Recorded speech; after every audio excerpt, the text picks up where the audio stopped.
Sí, pues una breve introducción, hombre, Juan David, o sea, pues no sé, pues, asumo pues que mucha gente te conoce, pero pues aquí pues estamos con Juan David Palacios, imagino que soy el head brewer, ahí está, pues, de Lardy Brewing.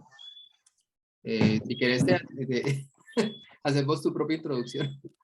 Dale, Eh, dale. ajá. Bueno, me presento. Voy a poner la camarita como para hacer un poquito más personal la charla, pues ya no la encuentro acá. Bueno, mi nombre es Juan David Palacio, soy ingeniero de alimentos, soy el head brewer pues, de mi cervecería, Lardy Brewing. Ahora estamos escalando pues a una plantica un poco más grande. Eh, Soy ingeniero de alimentos de la Universidad de Antioquia, soy juez de JCP. He catado pues ya en varios países, creo que en la mayoría de copas importantes de Latinoamérica he catado, he estado como juez. Y bueno, y en este proyecto que tengo ahora que es Lardi, pues parte de lo que más hacemos son, bueno, no, hasta no hacemos mucho, pero bueno, tenemos el proyecto de barricas, ya tenemos dividido el proyecto de barricas en dos, las cervezas de maduración, pues digamos lo que se conocen como barricas limpias, que es la barrica que solamente aporta el carácter de la madera y el licor y el licor que haya tenido la barrica. Y ya estamos comenzando con el proyecto de cervezas salvajes. Yo tengo pues como cuatro barricas con levaduras salvajes. Tengo dos blend diferentes de bichos. Una es una Brettanomyces bruxellensis que está buenísimo, que era el que está hablando con Luis ahora, que fue aislado de una cervecería pues, de New York. Se conoce como, pues, el nombre comercial es como Suburban Bread, porque fue aislado del ambiente de una cervecería. Pero es una cepa pues, de un bruxellensis con o sea, alguna modificación por ahí mutante, que también irá mutando, espero que con las barricas y con el mosto que yo le esté tirando. Y tengo otro blend de bichos que creo que la va a sacar por ahí en 2 mesecitos, que tiene un bruxellensis, un lambicus y otras dos levaduras salvajes que son diastáticas que le tiré un Kettle Sour y está brutalísima esa birra. Entonces, lo que va a hacer es que hacer como una solera y la va a sacar a dos barricas más pequeñas con dos adiciones de frutas diferentes.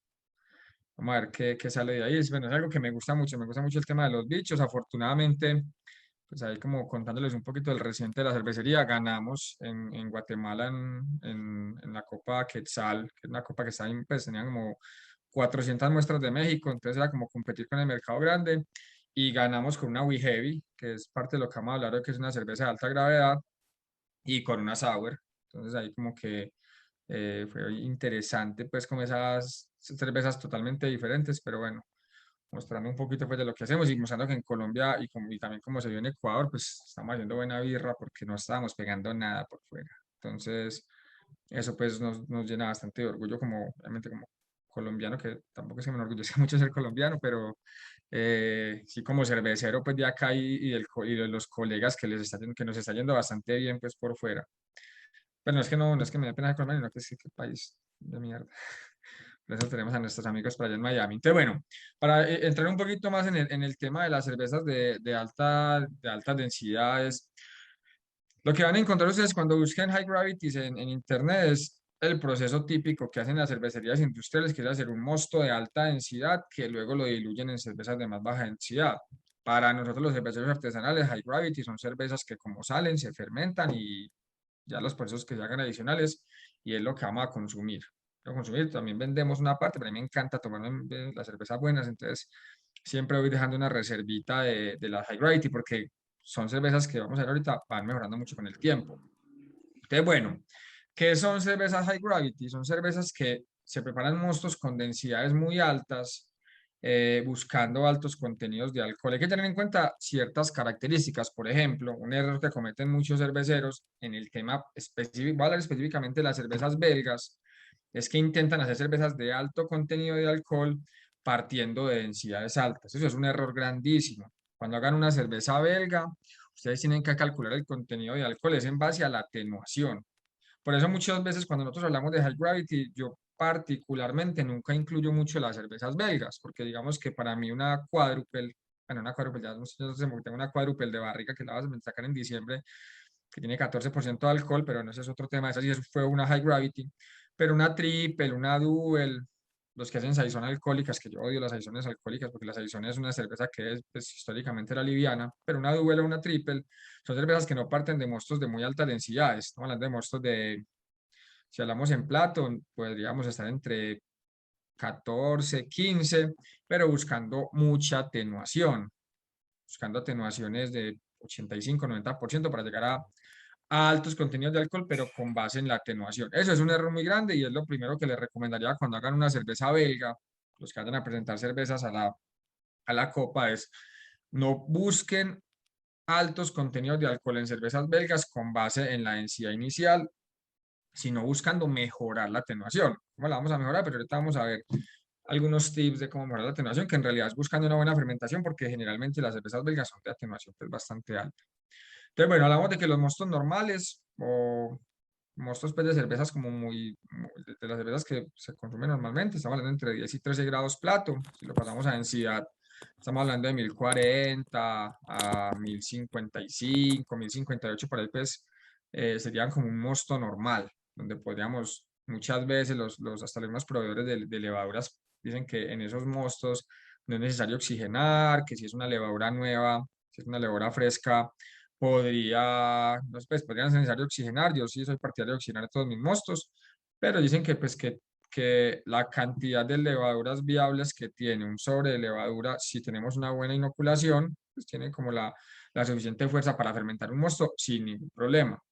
A medida que vamos aumentando las concentraciones del mosto, se van dando una serie de fenómenos de presiones osmóticas que ya sí se empiezan a ser importante considerar darle un empujoncito a la levadura para que pueda llegar a la densidad final, que es lo más importante. No queremos fermentaciones estancadas, y es un ítem que vamos a tocar ahorita. Entonces hablamos de mostos de mediana densidad, de mediana, media alta densidad, entre ya 14 y 17 platos. Cuando estamos hablando de, para que no nos enredemos, en términos pues, así generales, podemos tomar un plato como un Brix.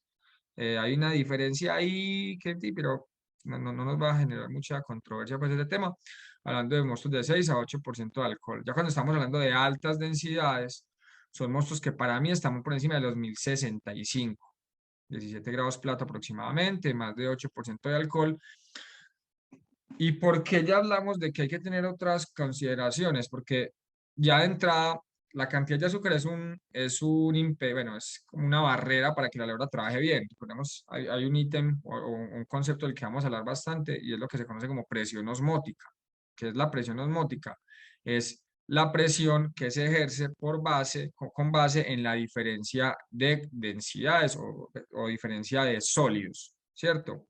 Cuando el mosto tiene más sólidos, y tiene que dar un equilibrio, entonces el mosto va a tender a quitarle agua ¿a quién? A la levadura, para equilibrar esas concentraciones. Entonces ese estrés osmótico genera que la levadura se complique un poco en su metabolismo. Por un lado, porque tiene menos disponibilidad de agua, porque recordemos que el azúcar se une al agua, es un azúcar soluble, es un sólido soluble, perdón, entonces tiende a hacer enlaces con el agua, lo cual le quita disponibilidad al agua, a la levadura para su movimiento. Entonces, de ahí es el primer ítem. El alto contenido de alcohol, el alto contenido de azúcar es un impedimento para la levadura, es una barrera para su metabolismo normal, ¿cierto? Es como cuando nosotros vamos a trotar bueno, cuando la selección Colombia, que no le gana a nadie, va a jugar a Bolivia, ¿sí o no? No hablemos de la América, porque la América pierde en todo lado, descendió 5 años, pero en este caso, la selección Colombia, cuando va a jugar a Bolivia, tiene menos disponibilidad de oxígeno. Lo mismo le pasa a la levadura. Al tener menos disponibilidad de azúcar, su metabolismo se complica. Y cuando empieza la fermentación, van a darse otros fenómenos adicionales, unos que son asociados directamente al contenido pues, del mosto, pero otro muy importante es que el alcohol, aunque la levadura, digamos que la hipótesis, porque pues, la levadura es un ser vivo inteligente, la hipótesis es que la levadura produce alcohol para disminuir la posibilidad de que otros microorganismos puedan crecer. En algún momento ese alcohol también se vuelve tóxico para la levadura. Entonces, los altos contenidos de alcohol también son otro golpe que la misma levadura se da, es como cuando Cristian va al estadio a ver a la América, sale llorando, lo mismo le pasa a la levadura le pone a producir alcohol pensando que eso lo va a proteger y la termina intoxicando. Entonces, esos dos impedimentos son, digamos que, parte en lo que más tenemos que tener en cuenta cuando queremos hacer un mosto de alta densidad, porque queremos llegar a la atenuación real, bueno, a la atenuación que debería tener esa cerveza salebora, o sea, que se consuma la cantidad de azúcares fermentables, que sea, porque si nos quedan azúcares, primero, si nos quedan fermentaciones incompletas, pues vamos a tener o sea, todos los off-flavor de fermentación incompleta, que son diacetilo, acetaldehído, principalmente, ¿cierto? Cuando tenemos fermentaciones incompletas, eh, azúcares residuales que, a diferencia de los azúcares no fermentables, hay que también hacer esa diferencia. Hay una gran diferencia entre lo que son azúcares fermentables, que no se fermentaron, ¿cierto? Y los azúcares residuales o las dextrinas. Las dextrinas particularmente, lo que dan los ensayos sensoriales es que uno empieza a percibir el dulzor de las dextrinas por encima de 1015. Una NEIPA puede estar terminando más o menos en 1020. Estamos hablando de que es una alta cantidad de azúcares residuales, pero el dulzor no es igual que cuando tenemos 1020, digamos, en agua con azúcar. ¿Por qué? Porque la percepción de dulzor sensorialmente no es la misma. Entonces, no es lo mismo los azúcares, en ese caso no fermentables, que hacen parte del cuerpo de la cerveza, a los azúcares que no se fermentaron por tener una mala fermentación. Entonces, tenemos que buscar siempre fermentaciones completas. Entonces, ¿qué ventajas tiene esa cerveza High Gravity? Son cervezas exclusivas, no muchos cerveceros se arriesgan a hacer este tipo de productos, porque primero pues son más costosos en su proceso de elaboración.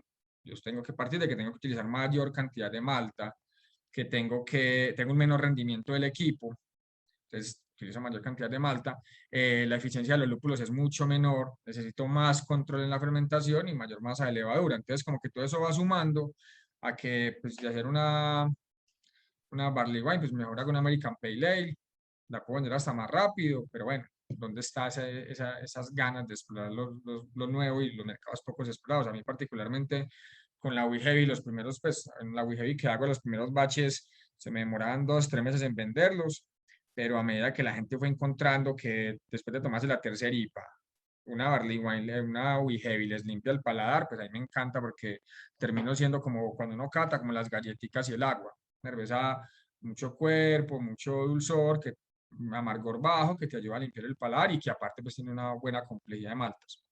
Importantísimo, y es que las cervezas de alto contenido alcohólico tienen un excelente, pues tienen un buen potencial de guarda. Obviamente hay que tener en cuenta que eso depende del pickup de oxígeno, no quiere decir que en estos días, no sé qué, soñé con algo y era que soñé que un parcero hacía una cerveza y la dejaba que destapada, que para que se le oxidara y para que le diera más complejidad. Y yo le decía como que, parce, pero eso no se hacía así, eso es lo que tienes que hacer es taparla, que soñé eso.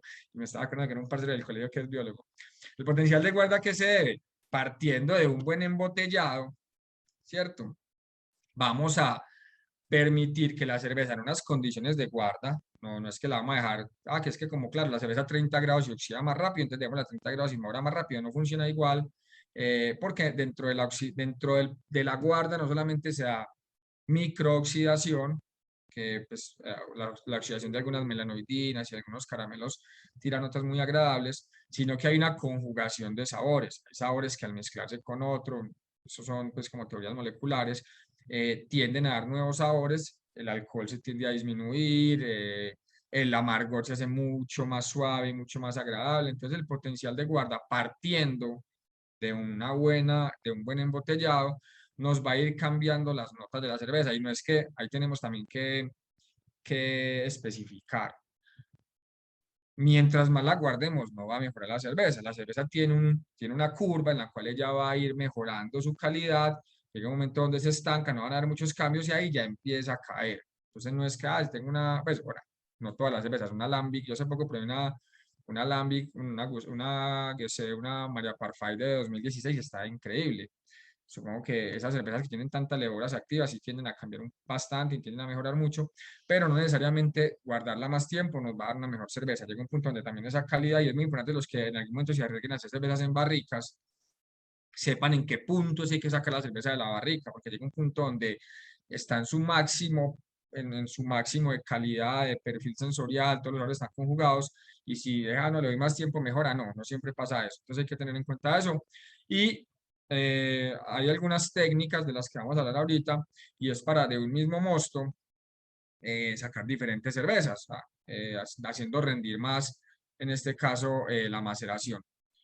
Aquí aclaro que también muchas cervecerías industriales lo que hacen es que parten de un mismo mosto, high gravity, y luego diluyen para cervezas más de menor contenido alcohólico. Eso tiene una serie de beneficios económicos, pero mata la cerveza porque al diluirla con agua, pues diluyen todos los otros componentes. Por eso es que un Águila Light, por ejemplo, es una cerveza que es 100% malta, pero no tenemos mucho sabor. ¿Por qué? Porque se diluye con agua microfiltrada, desoxigenada y súper saturada de oxígeno para gasificar la cerveza, pero son procesos pues, aparte de los que ya estábamos hablando. Este último ítem de un monstruo de diferentes cervezas, les voy a contar más o menos lo que nosotros hacemos con algunas de nuestras cervezas. ¿Cuál es la desventaja? Yo no, digamos que yo no lo quiero tomar como una desventaja, pero pues como sé que muchos dicen son cerveceros caseros, acá es donde tienen que buscar los recursos necesarios para lograr que esa cerveza se dé bien. Primero es el control de temperatura, ¿cierto? Al haber mayor contenido de azúcares, bueno, al haber mayor, de entrada tenemos un mayor contenido de aminoácidos, ¿por qué hablo específicamente del aminoácido? Porque los aminoácidos, a medida que va aumentando la temperatura, son los que más van a provocar la producción de alcoholes superiores, ¿cierto? No es solamente la temperatura como tal, sino los aminoácidos que tengamos asociados, pero bueno, eh, muchas levaduras, la mayoría de levaduras a altas temperaturas empiezan a generar mayor cantidad de subproductos de fermentación, incluyendo los alcoholes superiores también están relacionados con los ésteres, bueno, disminuye la síntesis del diacetilo al final de la fermentación y bueno, todos esos problemas de fermentación que podamos tener si no tenemos un buen control de temperatura. ¿Por qué? Porque adicionales, como hay una fermentación mucho más activa, hay una mayor generación de calor, por lo cual el mosto va a tender a calentarse más y si no tenemos un buen control de temperatura, podemos terminar en un mosto fermentando a 1027. Ustedes están en Cali, entonces lo más cercano a la temperatura ambiente por la misma energía que genera la levadura en la fermentación. Eso nos conlleva a un mayor control de la levadura. No es la misma tasa de inoculación, hay que oxigenar sí o sí y oxigenar. Recordemos que muchos de ustedes, pues yo también fui cervecero casero, también soy cervecero casero porque hago cervezas en pequeña escala. La oxigenación, uno cuando hace un mostico normal, uno tira, pues saca del enfriador, deja que caiga y por turbulencia uno luego agita y listo. Ahí llegamos a un nivel de oxígeno. Pero recordemos que lo que estamos solubilizando es aire y el aire solamente tiene un 20, un 18 y un 22% de oxígeno, por lo cual cuando llegamos a la saturación de oxígeno, estamos alrededor de entre 3 y 5 partes por millón, ¿cierto? Y para una high gravity necesitamos mayor contenido de oxígeno, estamos hablando entre 8 o 12 partes por millón de oxígeno, por lo cual en este caso sí es importante oxigenar y es conseguir una pipetica de oxígeno que en esta época de COVID pues se puso súper escaso el oxígeno, otra vez está regulando una piedrita de carbonatación y lo metemos un minutico, dependiendo de cuánta presión le pongan y todo, pero hay que agregar es oxígeno, oxígeno medicinal. Aquí la aireación, que es lo que generalmente hacemos por caída, no es tan eficiente para esas concentraciones. Ahí también hay que hablar un tema, yo no lo metí en la presentación, y es algo que se conoce como el efecto Cartry. El efecto Cartry es algo muy particular que tiene la levadura, y es que a la levadura la respiración, en este caso en presencia de oxígeno, ¿cierto? Le da más energía que la fermentación. La fermentación es consumo de azúcares, mientras que la respiración es consumo de oxígeno. Entonces, como es un ser inteligente, ella se va a tirar por lo que le dé más energía o por lo que más disponibilidad tenga. Si yo tengo una fermentación o yo voy a iniciar una fermentación con muy alto contenido de azúcar y muy bajo contenido de oxígeno, la levadura va a preferir el metabolismo de fermentación porque tiene más fuentes de energía en ese punto, ¿cierto? Pero ese oxígeno que queda se lo van a consumir otros microorganismos, como en este caso bacterias acéticas, que a las bacterias acéticas les encanta el oxígeno. Entonces, por un lado, vamos a tener una fermentación muy débil porque al no haber respiración no hubo multiplicación celular. Y por otro lado, tenemos fuentes de energía, en este caso, que pueden aprovechar otros microorganismos. Entonces, ahí la importancia de un buen control de la fermentación, que ahorita la vamos a tocar más adelante. Desventaja, podemos tener fermentaciones estancadas por no tener un buen control de la levadura. Algo muy interesante, algo muy importante, no interesante, es que generalmente cuando uno hace high gravity disminuye la eficiencia del equipo. Estamos hablando dependiendo de de la densidad, yo he perdido hasta 10 puntos de eficiencia. O sea, equipos que normalmente tengo una eficiencia de 85, 88%, puedo bajar al 75, al 72, casi como si ustedes tienen una cerveza en el computer, pues que son las eficiencias que uno normalmente tiene. Y poca eficiencia de lúpulo, pero ahorita vamos a ver una comparación de dos cervezas en diferentes densidades, cómo va influyendo o cómo va disminuyendo la eficiencia del oxígeno. Bueno, sí, estaba mirando el chat que alguien escribió, sí, pueden escribir las preguntas sin problema. Va disminuyendo la eficiencia del oxígeno, ¿sí? Perdón, la eficiencia del lúpulo al tener mayor concentración de azúcar, no solamente en base a la transformación, a la isomerización de los alfa-ácidos en isoalfa-ácidos, porque al tener menor cantidad de agua, habíamos hablado también como ese estrés osmótico, pero ahí no es un ser vivo, sino que es por un tema de solubilidades. Hay menor eficiencia en la conversión, en la isomerización de los alfa-ácidos en isoalfa-ácidos, por un lado. Por otro lado, el amargor percibido va a ser mucho menor, ¿cierto? Porque tengo mayor cantidad de azúcares residuales. Hay bueno, Luis, que es bastante amigo bueno, por ahí lo vi en una entrevista muy interesante con Scott Janisch, algo de lo que siempre hemos hablado mucho, y yo que me dedico pues bastante al análisis sensorial en laboratorio y todo, un tema son los IBUs calculados, que son un medio mentirosos, y la otra cosa es el amargor percibido. Si nos vamos a un ejemplo muy claro, una Blonde Ale de 30 IBUs es muy amarga, y una Barley Wine de 30 IBUs es empalagosa, entonces un arequipe. Entonces, bueno, un manjar blanco ustedes que están en Cali. Entonces, ahí hay que tener en cuenta que a mayores concentraciones, el amargor percibido, teniendo en cuenta una línea, pues, una línea de IBUs, pues va a ser mucho menor. Entonces, eh, hay una menor eficiencia tanto en la isomerización como en la percepción de ese amargor. Entonces, vamos a entrar en materia en el tema de elaboración. Y bueno, lo primero que tenemos que tener en cuenta es cómo lograr una cerveza de alta densidad. Esta tablita la saqué de una presentación que en algún momento hizo John Palmer, que me pareció súper interesante. Y lo que el man, bueno, ahí en el libro de Ray Daniels, no, se me fue, de Gordon Strong, hablan también mucho del tema de lo que son los mostos gruesos o mostos más densos, y lo que son los mostos livianos o mostos más diluidos, que tiene ciertos beneficios hacer mostos así sean diluidos para no lavar. Eso tiene una serie de beneficios. Yo cuando hago cervezas de bajo contenido alcohólico tiendo a hacer mostos diluidos, hacer una maceración muy diluida para lavar lo menos posible. Eso tiene una serie de beneficios en dilución pues, de proteínas, de un montón de componentes que al no diluir siempre están como mejor cuerpo, mejor sensación en boca.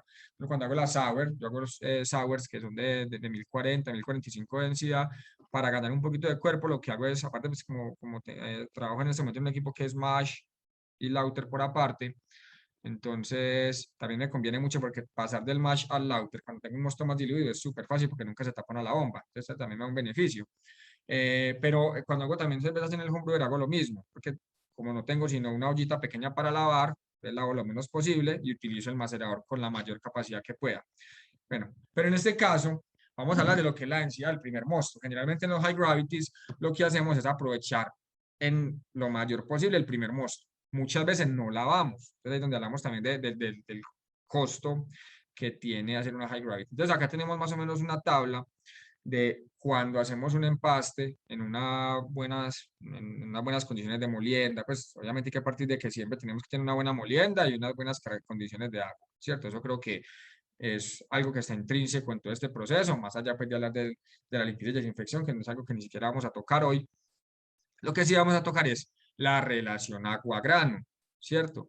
Si yo quiero hacer un mosto high gravity, primero pues hay que tener en cuenta que el equipo sí me da esas capacidades. Hay equipos, bueno, somos conscientes de que estamos en Colombia y que la mayoría de fabricantes de equipos son unos macheteros, ¿cierto? Y hay un montón en el equipo que cociné la semana pasada, bueno, que cociné antier, pues un equipo de 400 litros, estaba haciendo un bachecito porque como no me ha llegado la planta, tengo que tener cerveza para el bar que va a abrir, y entre el falso fondo y, y la salida de la olla, caben 80 litros de agua en un equipo de 400 litros. O sea, estamos hablando del 30% del agua, la tengo debajo del falso fondo. Entonces no puedo hacer, no me puedo, o sea, por el tema de la capacidad de la olla, ya sé que estoy limitado. Entonces, ahí es importante pues partir de que tenemos que tener un buen diseño pues, del equipo, ¿cierto?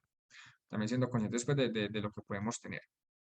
Pero cuando hacemos empastes, yo nunca he bajado empastes 2-1 porque, porque me encanta paliar a mano y eso se pone el mosto muy denso y bueno, pero aumenta mucho la eficiencia. Entonces, primera técnica para lograr mostos high gravity es hacer empastes mucho más gruesos, lo que conocemos como un empaste grueso. Muchas veces lo que se hace, por ejemplo, cuando ahora que tengo esta curva que les dije que tengo un 14% de alcohol, yo partí una densidad como en 1070, nos subí un montón con panela, pues en este caso, pero ahí lo que hacemos es hacer un primer mosto, un primer macerado, bueno, hacemos dos macerados que van a la misma olla, ¿cierto?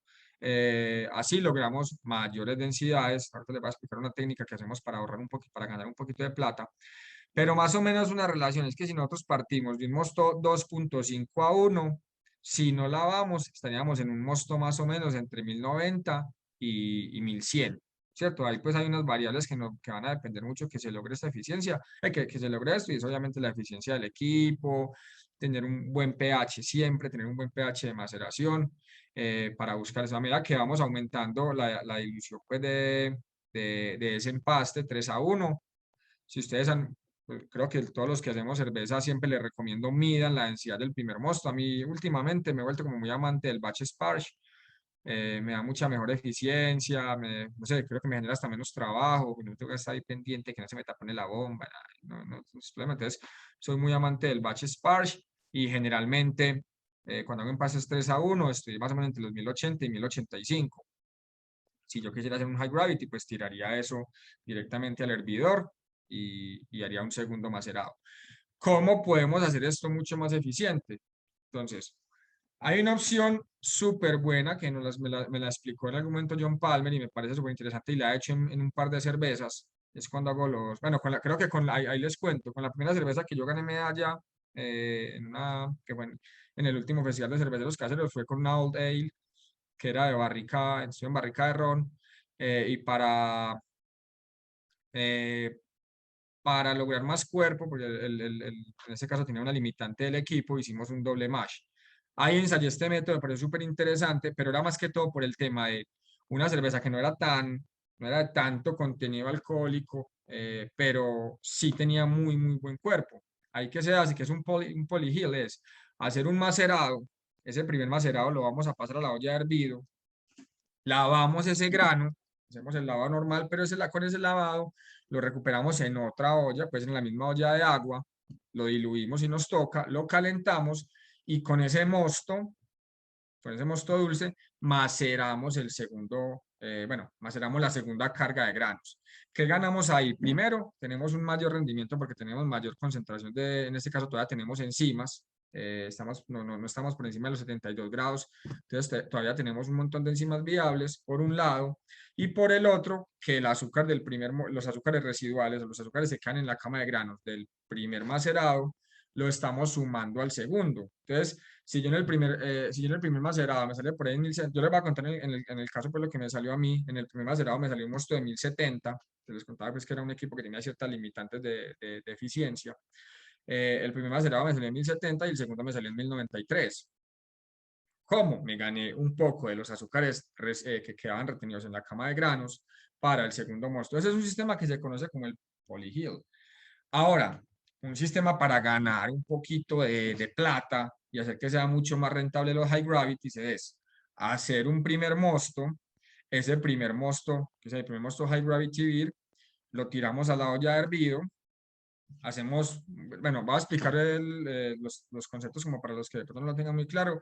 Nosotros tenemos dos sistemas de lavado, ¿cierto? Un sistema de lavado del grano, es el fly sparge, pues el lavado continuo, ¿cierto? A medida que vamos llenando nuestra olla de hervido, vamos agregando más agua, entonces vamos lavando nuestro grano, mientras llenamos la olla de hervido, vamos agregando más agua y ahí vamos diluyendo un montón de componentes. Eso es lo que se conoce como un fly sparge o un lavado continuo. Hay un método que muchos hacen o porque les toca o porque les gusta, yo lo hice mucho tiempo porque me tocaba, luego le agarré pereza y otra vez estoy volviendo a ese método, que es el batch sparge. ¿Qué es un batch sparge? Es, hago mi macerado, recirculo normal, todo ese mosto lo paso a mi olla de hervido, y toda el agua de lavado la vuelvo a agregar toda al macerado, mezclo, vuelvo y daño la cama de granos, recirculo menos tiempo, generalmente uno recircula 5 minutos, le da unos 5 minutos para que asiente de nuevo la cama de granos y paso eso a mi olla de hervir. Eso es lo que se conoce como un batch sparge. En el Party Hill, lo que hacemos es, hacemos nuestro primer macerado, ese macerado lo vamos a tirar toda nuestra olla de hervido, ¿cierto? Ahí vamos a sacar, no sé, si queremos, si normalmente hacemos una maceración 3-1 y queríamos hacer 20 litros, pero van a salir como 8 litros de cerveza, pero nos van a salir 8 o 10 litros de cerveza a una densidad de aproximadamente 1080. Esa cama de granos todavía está llena de azúcar, entonces la agarramos nuestra agua de lavado, la tiramos a nuestra cama de granos, mezclamos, recirculamos de nuevo. ¿Para qué hacemos eso? Por si se nos hicieron canales de agua, los rompemos, ganamos un poquito más de eficiencia, recirculamos de nuevo y como ya tienen la olla del agua desocupada, ese mosto lo pueden tirar a su segunda olla, a su olla de agua, ¿cierto? Ahí tienen dos opciones. Por ejemplo, yo bueno, con la última Barley Wine que hice, que la tengo en una barrica de ron, con el primer mosto hice una Barley Wine y con el lavado hice una sesión Redipa. Entonces ahí tengo dos cervezas de un mismo macerado. La primera es el mosto número 1 y la segunda es el mosto número 2, que en realidad así fue como nacieron muchas de las cervezas belgas.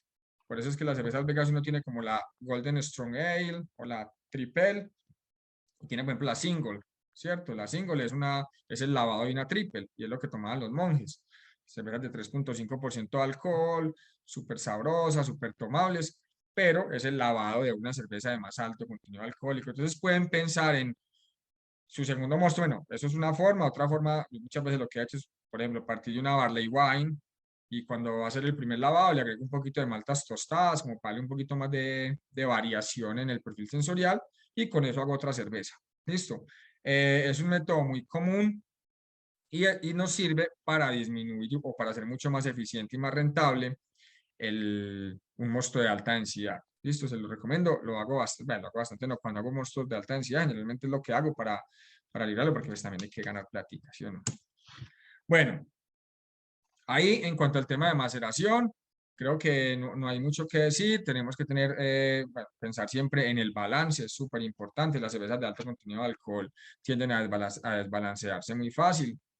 En cuanto a las características del agua, igual vamos a tener en cuenta las características del agua de cada estilo. Generalmente, como estamos utilizando muchas o bueno, altas cargas de maltas cristal, o yo particularmente, acá no lo toqué en el tema de maltas, yo cuando hago maltas de alta densidad no utilizo maltas caramelo, me gusta mucho más utilizar maltas cristal, tiendo a malterías alemanas que ya llegan para Colombia, acá llegan creo que Muntons y Crisp. Ahora estoy utilizando Crisp porque pues la vende nuestro amigo Roberto, que también vive en Cali. Bueno, la vendía, pero me encantan las maltas inglesas. El perfil de maltosidad que dan las maltas Crystal es muy diferente a los caramelos. Los caramelos siempre, me parece a mí, que tiran una notica de torrado, mientras que los Crystal tiran esa malta dulce, caramelo, melaza, frutos secos, que la verdad me encanta. Entonces, por ejemplo, con la We Heavy, a mí es un estilo que me gustan mucho los estilos alcohólicos, que es una cerveza que se hace bastante tomable a pesar de su contenido alcohólico. Nunca encontré el perfil de maltas que quería hasta que llegué a las maltas Crystal. En este caso no hablo de maltas en general, hablo de maltas, lo que se conoce como maltas Crystal, que no es lo mismo un caramelo, eso hay que tenerlo muy en cuenta. Ahí cambian unas cosas del proceso. Todas las Crystal son caramelos, pero todos los caramelos no son maltas Crystal. Listo, para que lo tengamos en cuenta.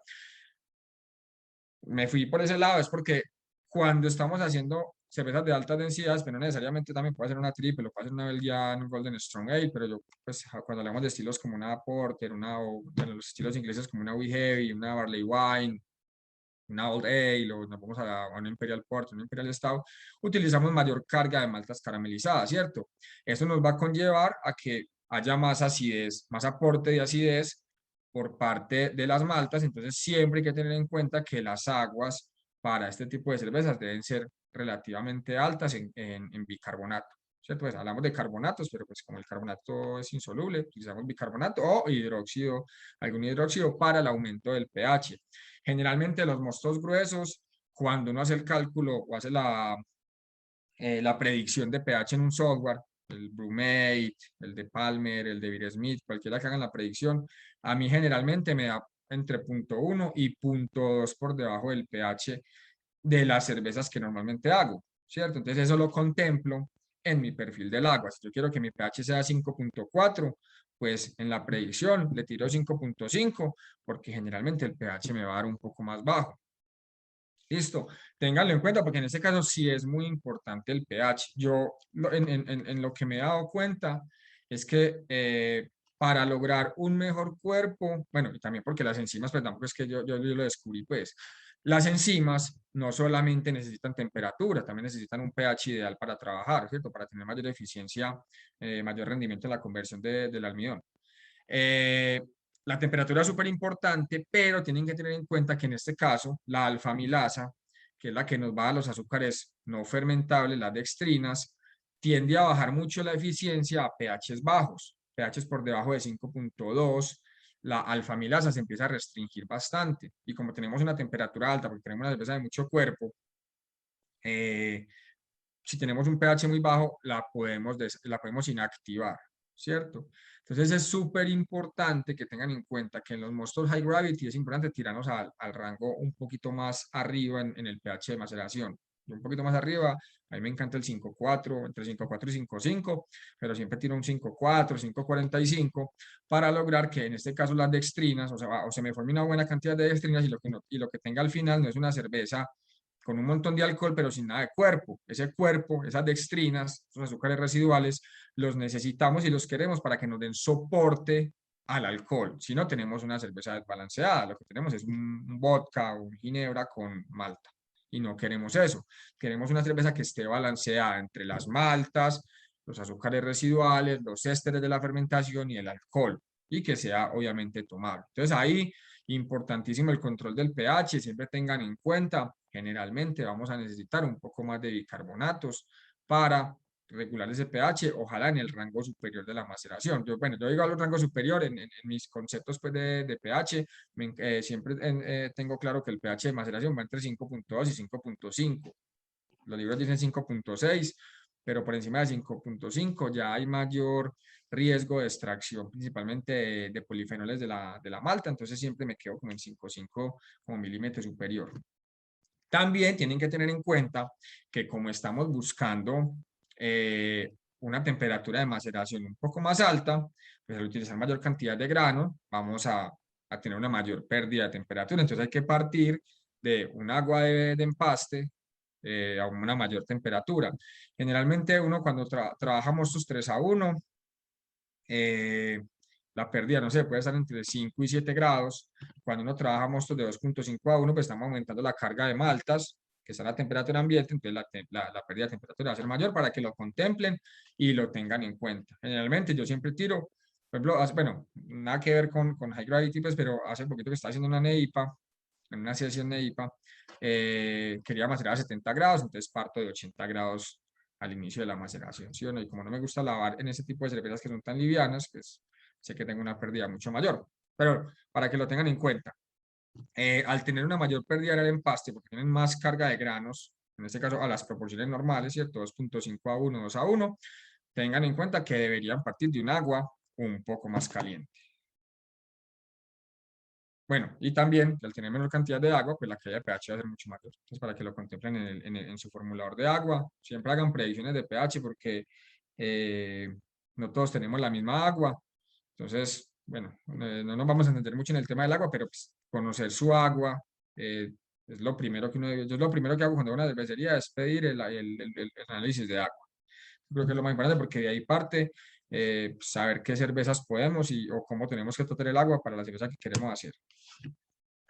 Esta tablita se las puse acá para ver un poquito cómo cambia la eficiencia de la utilización del lúpulo. Esto es de unas presentaciones que alguna vez publicó, ya no me acuerdo ni qué cerveza, Firestone creo que fue, de dos de sus cervezas, midiendo la eficiencia en la isomerización del lúpulo. En este caso, lo que conocemos como la utilización. Entonces, lo que encontraron era que en una cerveza de 13,8 platos, en un hervido de 60 minutos, tiene una eficiencia de 64%, mientras que, voy a disminuir, es que tengo acá el cosito abierto donde me veo yo, a quitar, en una cerveza de 20 grados Plato, o sea, de 1080, estaban bajando una eficiencia de isomerización al 20%.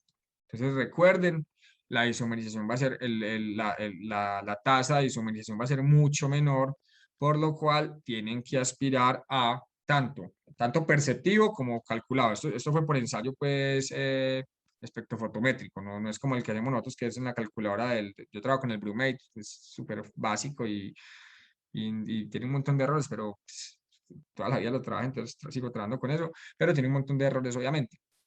Y acá estamos hablando no solamente de los isoalfácidos calculados en formulador, en calculadora, con la formulita pues de siempre, de porcentaje de utilización, alfácidos, y bueno, esa formulita que utilizamos siempre y la que tienen los software, sino también tienen que ver con el amargor percibido.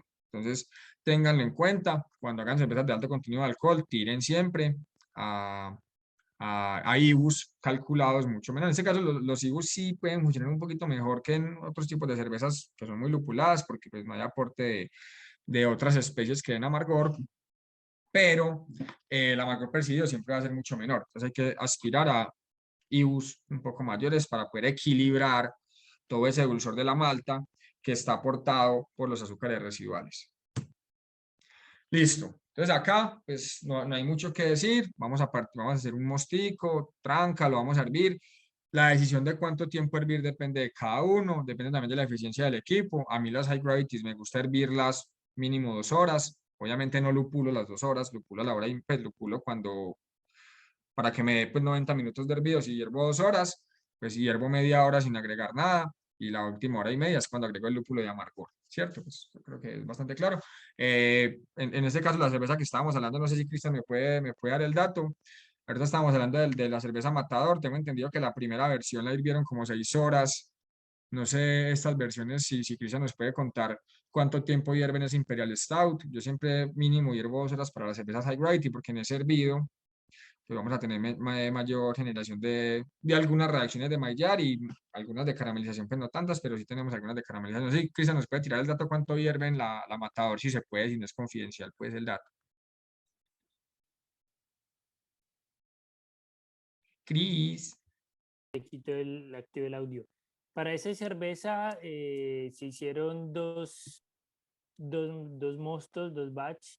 La primera hirvió 2 horas y la segunda hubo una baja en el rendimiento en el proceso y sirvió un poco más. Lo que se hizo fue seguir hirviendo hasta lograr la densidad buscada y se hirvió cerca de 2 horas y media. Entonces el primer bache fueron 2 horas y en el segundo 2 horas y media. Bueno, le preguntaba a Cristian porque sé que la primera versión que yo la probé la última vez que fui a Argentina, se había hervido como casi 6 horas también. Digamos que esas 6 horas son medio engañosas porque cuando uno hace doble mash, que esa cerveza la hicieron con doble mash, pues el primer mosto empieza a hervir cuando uno todavía está macerando el segundo. Entonces ahí también gana un poquito bueno, de tiempo hervido. Y luego cuando ya manda el segundo, pues baja la temperatura y vuelve a hervir ya las 2 horas del mosto completo. Entonces, bueno, gracias Cristian por tu aporte. Aquí lo hicimos en 2 ollas, en 2 servidores diferentes, porque el sistema es de 4 ollas. Entonces se maceró, no se hizo lavado de granos, se mandó a hervir y luego automáticamente apenas estuvo el segundo mash, se tiró a la otra olla. Entonces se hizo un Buenísimo. hervido simultáneo. O sea, ese sistema me parece súper bueno. Y una cosa ahí para aclarar sobre cuando no hay lavado de granos, y vos tocaste ese tema sobre en el libro de Gordon Strong. El hombre dice que, o bueno, supuestamente cuando no se lavan los granos, básicamente se tiene más carácter de la malta. ¿Es correcto? Exactamente. Entonces ahí, aparte que el carácter de la malta, pues más cuerpo, más rendimiento y también sensorial y te lleva pues a un mosto, si quieren hacer un mosto liviano. El man habla mucho en el libro de una bitter que hizo, que no la lavó y que la gente era súper contenta. Entonces era como que una bitter como de 1050 de densidad, había hecho como una maceración 4-1 o 4.5-1, no lavó y que el cuerpo de la cerveza era increíble. Entonces eso se logra, es uno de los beneficios de no lavar. Ahora, lo más importante, y lo tomé se lo dije desde el principio en la parte de las desventajas, y es la fermentación. Entonces acá ya tenemos que poner el mayor control. perdón, acaba, porque es que ustedes saben que PowerPoint a veces le corrigía a uno. Bueno, entonces, lo primero, a medida que estamos enfriando, pues el enfriado normal, ¿cierto? No va a cambiar mucho, pero el oxigenado sí es súper importante. Hay una regla de, digamos que no de oro, pero es como un estándar, y es 1 ppm de oxígeno por cada grado Plato, ¿cierto? Obviamente, a esa temperatura o a la temperatura de fermentación de una levadura, ale, pues va a haber una saturación. Lo que dicen algunos estudios es que la saturación se da cerca a los 18 o 20 ppm de oxígeno. Entonces, difícilmente vamos a sobreoxigenar. Ese mito de la sobreoxigenación creo que es bastante, no sé, bastante equívoco.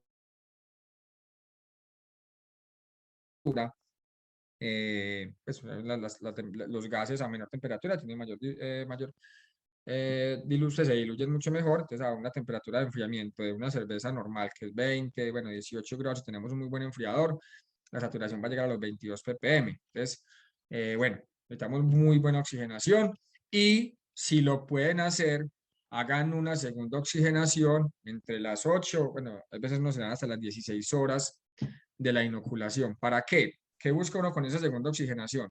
Como les comentaba ahorita, la levadura como cuando respira tiene mayor eficiencia, la respiración tiene mayor eficiencia energética. Ustedes que comen tanto chontaduro, al tener tanta energía, pues se van a reproducir mucho más, ¿cierto?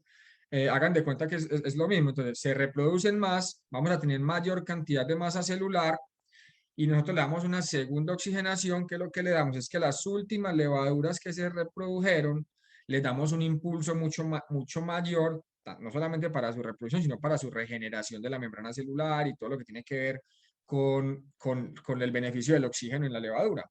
Entonces, lo que logramos con esa segunda oxigenación es buscar una mayor masa celular, pero además que las últimas células que se reprodujeron lleguen al final de la fermentación más saludables, con más energía, menos desgastadas. Y así evitamos, bueno, una primera parte de cómo evitar una fermentación estancada. Lo segundo es que cuando utilizamos una levadura fresca, lo que dice Fermentis es que la levadura fresca no necesita nutriente, ¿cierto? Porque se supone que en ese polvo están todos los nutrientes necesarios para una fermentación, unas condiciones estándar. Condiciones estándar es muy relativo a lo que ellos tengan en el laboratorio contra lo que uno tiene acá. Nosotros hemos medido viabilidad de levaduras de sobre hasta con un 60%, o sea, que nosotros esperamos que los 11 gramos de levadura que teníamos en el sobre tenían entre 10 y 12 billones de células por mililitro, por gramo. En ese caso, no por mililitro, grado plata, no me acuerdo cómo es bien el cálculo. Si decimos que teníamos el 60%, o sea, multipliquen eso, teníamos casi la mitad de levaduras vivas. Lo otro era harina, era polvo, que no tenía nada, que no nos iba a aportar nada. Entonces, ¿cómo evitamos eso? Con una buena oxigenación tenemos una mayor reproducción y disminuimos el primer problema, que es la viabilidad. No siempre, pero pues ahí podemos más o menos tapar el primer hueco. Pero los nutrientes, a medida que aumenta la densidad, necesitamos una mayor disponibilidad de nutrientes. Si tenemos una cerveza 100% grano, digamos que con los aminoácidos estamos bastante bien, ¿cierto? Entonces ya esa primera parte está saldada, 100% grano. Ya cuando empezamos a agregar azúcares, azúcares lo que se conoce como azúcares de olla o otros fermentales como miel o panela o azúcares para subir la densidad, ahí sí necesitamos aminoácidos. En este caso no lo contemplamos porque estamos hablando de cerveza high gravity, donde generalmente no utilizamos ese tipo de azúcares. Pero bueno, vamos a ver un poquito el tema del uso de nutrientes. Entonces, la levadura, ¿por qué necesita zinc? El zinc es un cofactor para la transformación del aceto. ¿Por qué decimos que es un cofactor y no un nutriente específico? Porque ya lo utilizas como digamos que por los laditos. Él entra a la reacción de transformación del acetaldehído en alcohol y vuelve y sale. O sea, no se consume como si fuera una vitamina, pues. Entonces es un cofactor que le ayuda a la levadura a convertir el acetaldehído en alcohol, o sea, a terminar el proceso de fermentación. Si no tenemos, podemos hacer lo mismo, una fermentación estancada o una cerveza con problemas de fermentación. Entonces, si tenemos high gravities, necesitamos adicionar zinc. El zinc lo podemos utilizar de dos formas, como sulfato de zinc, bueno, varias formas, pero yo siempre lo compré como sulfato de zinc, o lo utilizo en los nutrientes que nos vende, pues en este caso creo que ahora está llegando el Springfer, de los que a mí más me gusta, que lo vende Fermenti. Sé que Adicos vende uno que se llama Vitamon, pero eso es 80% harina, entonces no me gusta mucho. Pues no harina, sino pues como cofactores que evitan la aglomeración y todo. Ahí tenemos que partir de algo. Si lo que queremos son aminoácidos, lo tenemos que agregar en el fermentador, ¿cierto? ¿Por qué? Porque si lo que queremos, pues, hablando de los nutrientes de levadura, en este caso el Springfer, el Springfer o el que ustedes utilicen. Si lo agregamos en el hervido, recordemos que los aminoácidos se desnaturalizan por efecto de la temperatura. Entonces, si lo que queremos es solamente zinc, lo podemos agregar en el hervidor, no hay problema. O si utilizan sulfato de zinc, lo pueden agregar directamente en el fermentador. Si ustedes están haciendo un high gravity por medio, bueno, con adición de algún azúcar fermentable o de algún adjunto como miel o panela, dextrosa, ustedes dirán que le agregan, ahí sí es necesario el uso de aminoácidos. ¿Por qué? Porque estamos aumentando el contenido de azúcar fermentable, pero nada más, es como alimentarse a punta de bombón, ¿cierto? O comiendo cucharadas de azúcar. Tenemos azúcares, tenemos aporte calórico, pero no tenemos vitaminas, no tenemos minerales, no tenemos aminoácidos. La levadura funciona exactamente igual. Entonces, si yo estoy agregando azúcar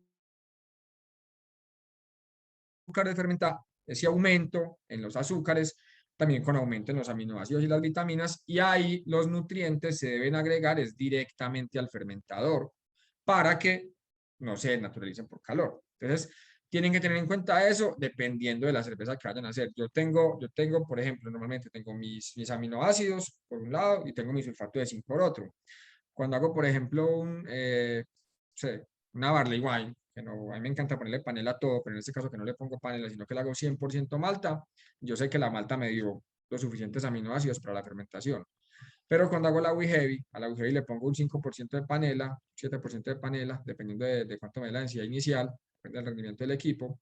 Ahí sí le agrego aminoácidos, o sea, los agrego directamente al fermentador para que lo tengan muy en cuenta. Y lo último, para tener en cuenta en la fermentación, es que la levadura necesita refuerzos, ¿cierto? Nosotros en este momento somos 28 personas conectadas. Si nosotros somos 28 personas que estamos acá y nos llegan 28 bandejas paisas, pues yo soy paisa y como frijol, ustedes también, pero menos que yo, y me llegan 28 bandejas paisas, todos vamos a comer bien, ¿cierto? No tenemos ningún problema, algunos van a dejar un poquito, otros van a comer más. Cristian, como ya está gordo, va a comer más, yo también, entonces voy a comer más. Otros van a comer menos, pero nos vamos a comer todo, ¿cierto? Pero ¿qué pasa si a las 28 personas que estamos acá nos llegan 32 o 35 bandejas paisas y no las tenemos que comer sí o sí? Nos van a quedar o mayor cantidad de residuos o nos vamos a indigestar. Exactamente lo mismo le pasa a la levadura. Si nosotros tenemos muchos azúcares y poca masa celular, se pueden dar dos fenómenos. Una, que no se coman todos los azúcares, o la segunda es que se la coman, queden hechos mierda, indigestados y dejen un montón de subproductos de fermentación. Entonces, ahí es la importancia de una buena tasa de inoculación. Si ustedes van a hacer un high gravity en 20 litros, agreguen 2 sobres de levadura, no agreguen uno solo, porque ese solo sobrecito les daría bien si fueran a hacer una cerveza de una densidad normal. Yo generalmente lo que hago para la high gravity es partir de levaduras reutilizadas, que ya están acostumbradas más al mosto, que ya conocen un poquito más del metabolismo y tienen generalmente menos problemas de fermentación, pero mido la viabilidad y siempre agrego nutrientes en el fermentador. ¿Por qué? Porque las levaduras reutilizadas tienen algunas deficiencias energéticas, esteroles, algunos ácidos grasos, algunos aminoácidos, debido a que pues, ya los consumieron. Entonces, bueno, para que lo tengan muy en cuenta.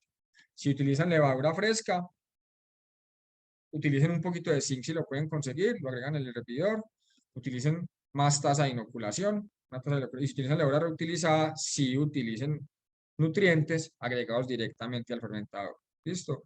Así tienen una mayor eficiencia en la fermentación. Bueno, acá tengo tasas de inoculación típicas. No siempre vamos a partir de que la inoculación normal es 1 billón de células por mililitro de agua plata. Y me equivoqué. Ah, no, sí, 1.000.000 de células por mililitro grado plato. Ahí hubo un errorcito, es mililitro, no es litro. Listo. 10 a la 9. Ah, bueno, hay una pelea que yo tengo con los microbiólogos que nunca lo he podido entender. Es que para los microbiólogos, billón es 10 a la 9, ¿cierto? Para los seres normales, billón es 10 a la 12. Entonces, en este caso, puse el rango de un libro de microbiología, no, de un libro de ingeniería. Billón de células es 10 a la 9 células por mililitro por grado plato, o 10 a la 12 por litro por grado plato. Entonces, voy a corregirlo acá solamente para generar menos confusión. 10 billones de células por ml, partiendo de que estamos hablando en unidades de levadura, versión, pues no, en unidades de levadura y no en unidades matemáticas, ¿cierto? Se los pongo ahí como para que más o menos quede claro y no nos vamos a confundir después con eso. Pero bueno, para las high gravities vamos a partir de rangos mucho mayores y más si vamos a hacer una high gravity que sea una Lager, una, no sé, una Baltic Porter o una Doppelbock, que son cervezas que a mí me encanta, pero no las hago porque se demoran mucho tiempo y no tengo mucho tiempo para producirlas. Pero bueno, cuando hablamos de high gravity, estamos hablando de que tenemos que casi que muchas veces duplicar esa tasa de inoculación entre 1 billón hasta 1.5 billones de células por mililitro por grado plato. Entonces, si miramos una tasa de inoculación estándar, estamos hablando de aproximadamente unos 12 millones de células por mililitro, ¿cierto? Y para una Lager, unos 15 millones de células por mililitro. Siempre una tasa de inoculación mucho mayor. ¿Listo? Buscando tener mayor reservas, en este caso de personal, para consumirse los azúcares que nos está aportando el mosto. Entonces, lo más importante en una cerveza de alto contenido de alcohol es la fermentación. Entonces, Juan, una pregunta. decime. Ahorita estabas hablando de que si no había suficiente tasa de inoculación podían generar algunos subproductos. Sí. ¿Qué se puede generar y de qué forma, cómo se expresan de manera organoléptica? Entonces, ¿cómo puede saber uno en el resultado final de la cerveza que subinoculó esa producción? Bueno, digamos que el primer golpe que vamos a tener de entrada cuando hacemos un high gravity, que eso es como súper incongruente. La mayoría de alcoholes superiores se generan por base en el contenido de aminoácidos, ¿cierto? O sea, en el metabolismo de la nutrición de la levadura, el metabolismo alimenticio pues, de la levadura, el consumo de aminoácidos pasa por una parte que son la generación de alcoholes superiores que luego se van a convertir en ésteres, ¿cierto? Cuando yo tengo pocos aminoácidos, hay mayor posibilidades de generación de alcoholes superiores. Eso es lo primero. Si tengo muy pocos aminoácidos, en este caso porque agregué azúcares adjuntos, calorías vacías, como le llamaríamos nosotros en nutrición pues, normal, ahí el primero es alcoholes superiores. ¿Qué perfil tienen los alcoholes superiores? Como a éter, como a solvente, como a removedor de uñas, como a pintura, que es muy común, por ejemplo, cuando se hacen cervezas belgas, que no se oxigenan bien, quedan los sabores como a pintura, que no son muy agradables, o a removedor de uñas. Pero pasa algo muy particular con las high gravity, bueno, con las levaduras cerveceras, y es que las levaduras cerveceras también, si yo hago un mosto 100% malta, le estoy dando tantos aminoácidos que van a pasar mucho más por el ciclo de absorción de los aminoácidos que también van a generar alcoholes superiores. ¿Cómo limito yo en las high gravities que se me genere mayor cantidad de alcoholes superiores dado que tengo más aminoácidos con un buen control de la fermentación, con un buen control de la temperatura de fermentación? Entonces, temperatura de fermentación importantísimo. Eso hablando de lo que son los alcoholes superiores, que eso es el flavor más común que vamos a tener en las cervezas de alto contenido alcohólico, de las high gravity beers. Por otro lado, tenemos lo que ya son los subproductos de las fermentaciones incompletas. En este caso, diacetilo, que es ese aroma como a mantequilla. Vemos que el diacetilo es un subproducto de la generación. Bueno, recordemos que igual que los seres humanos, tenemos los aminoácidos esenciales y los no esenciales, ¿cierto?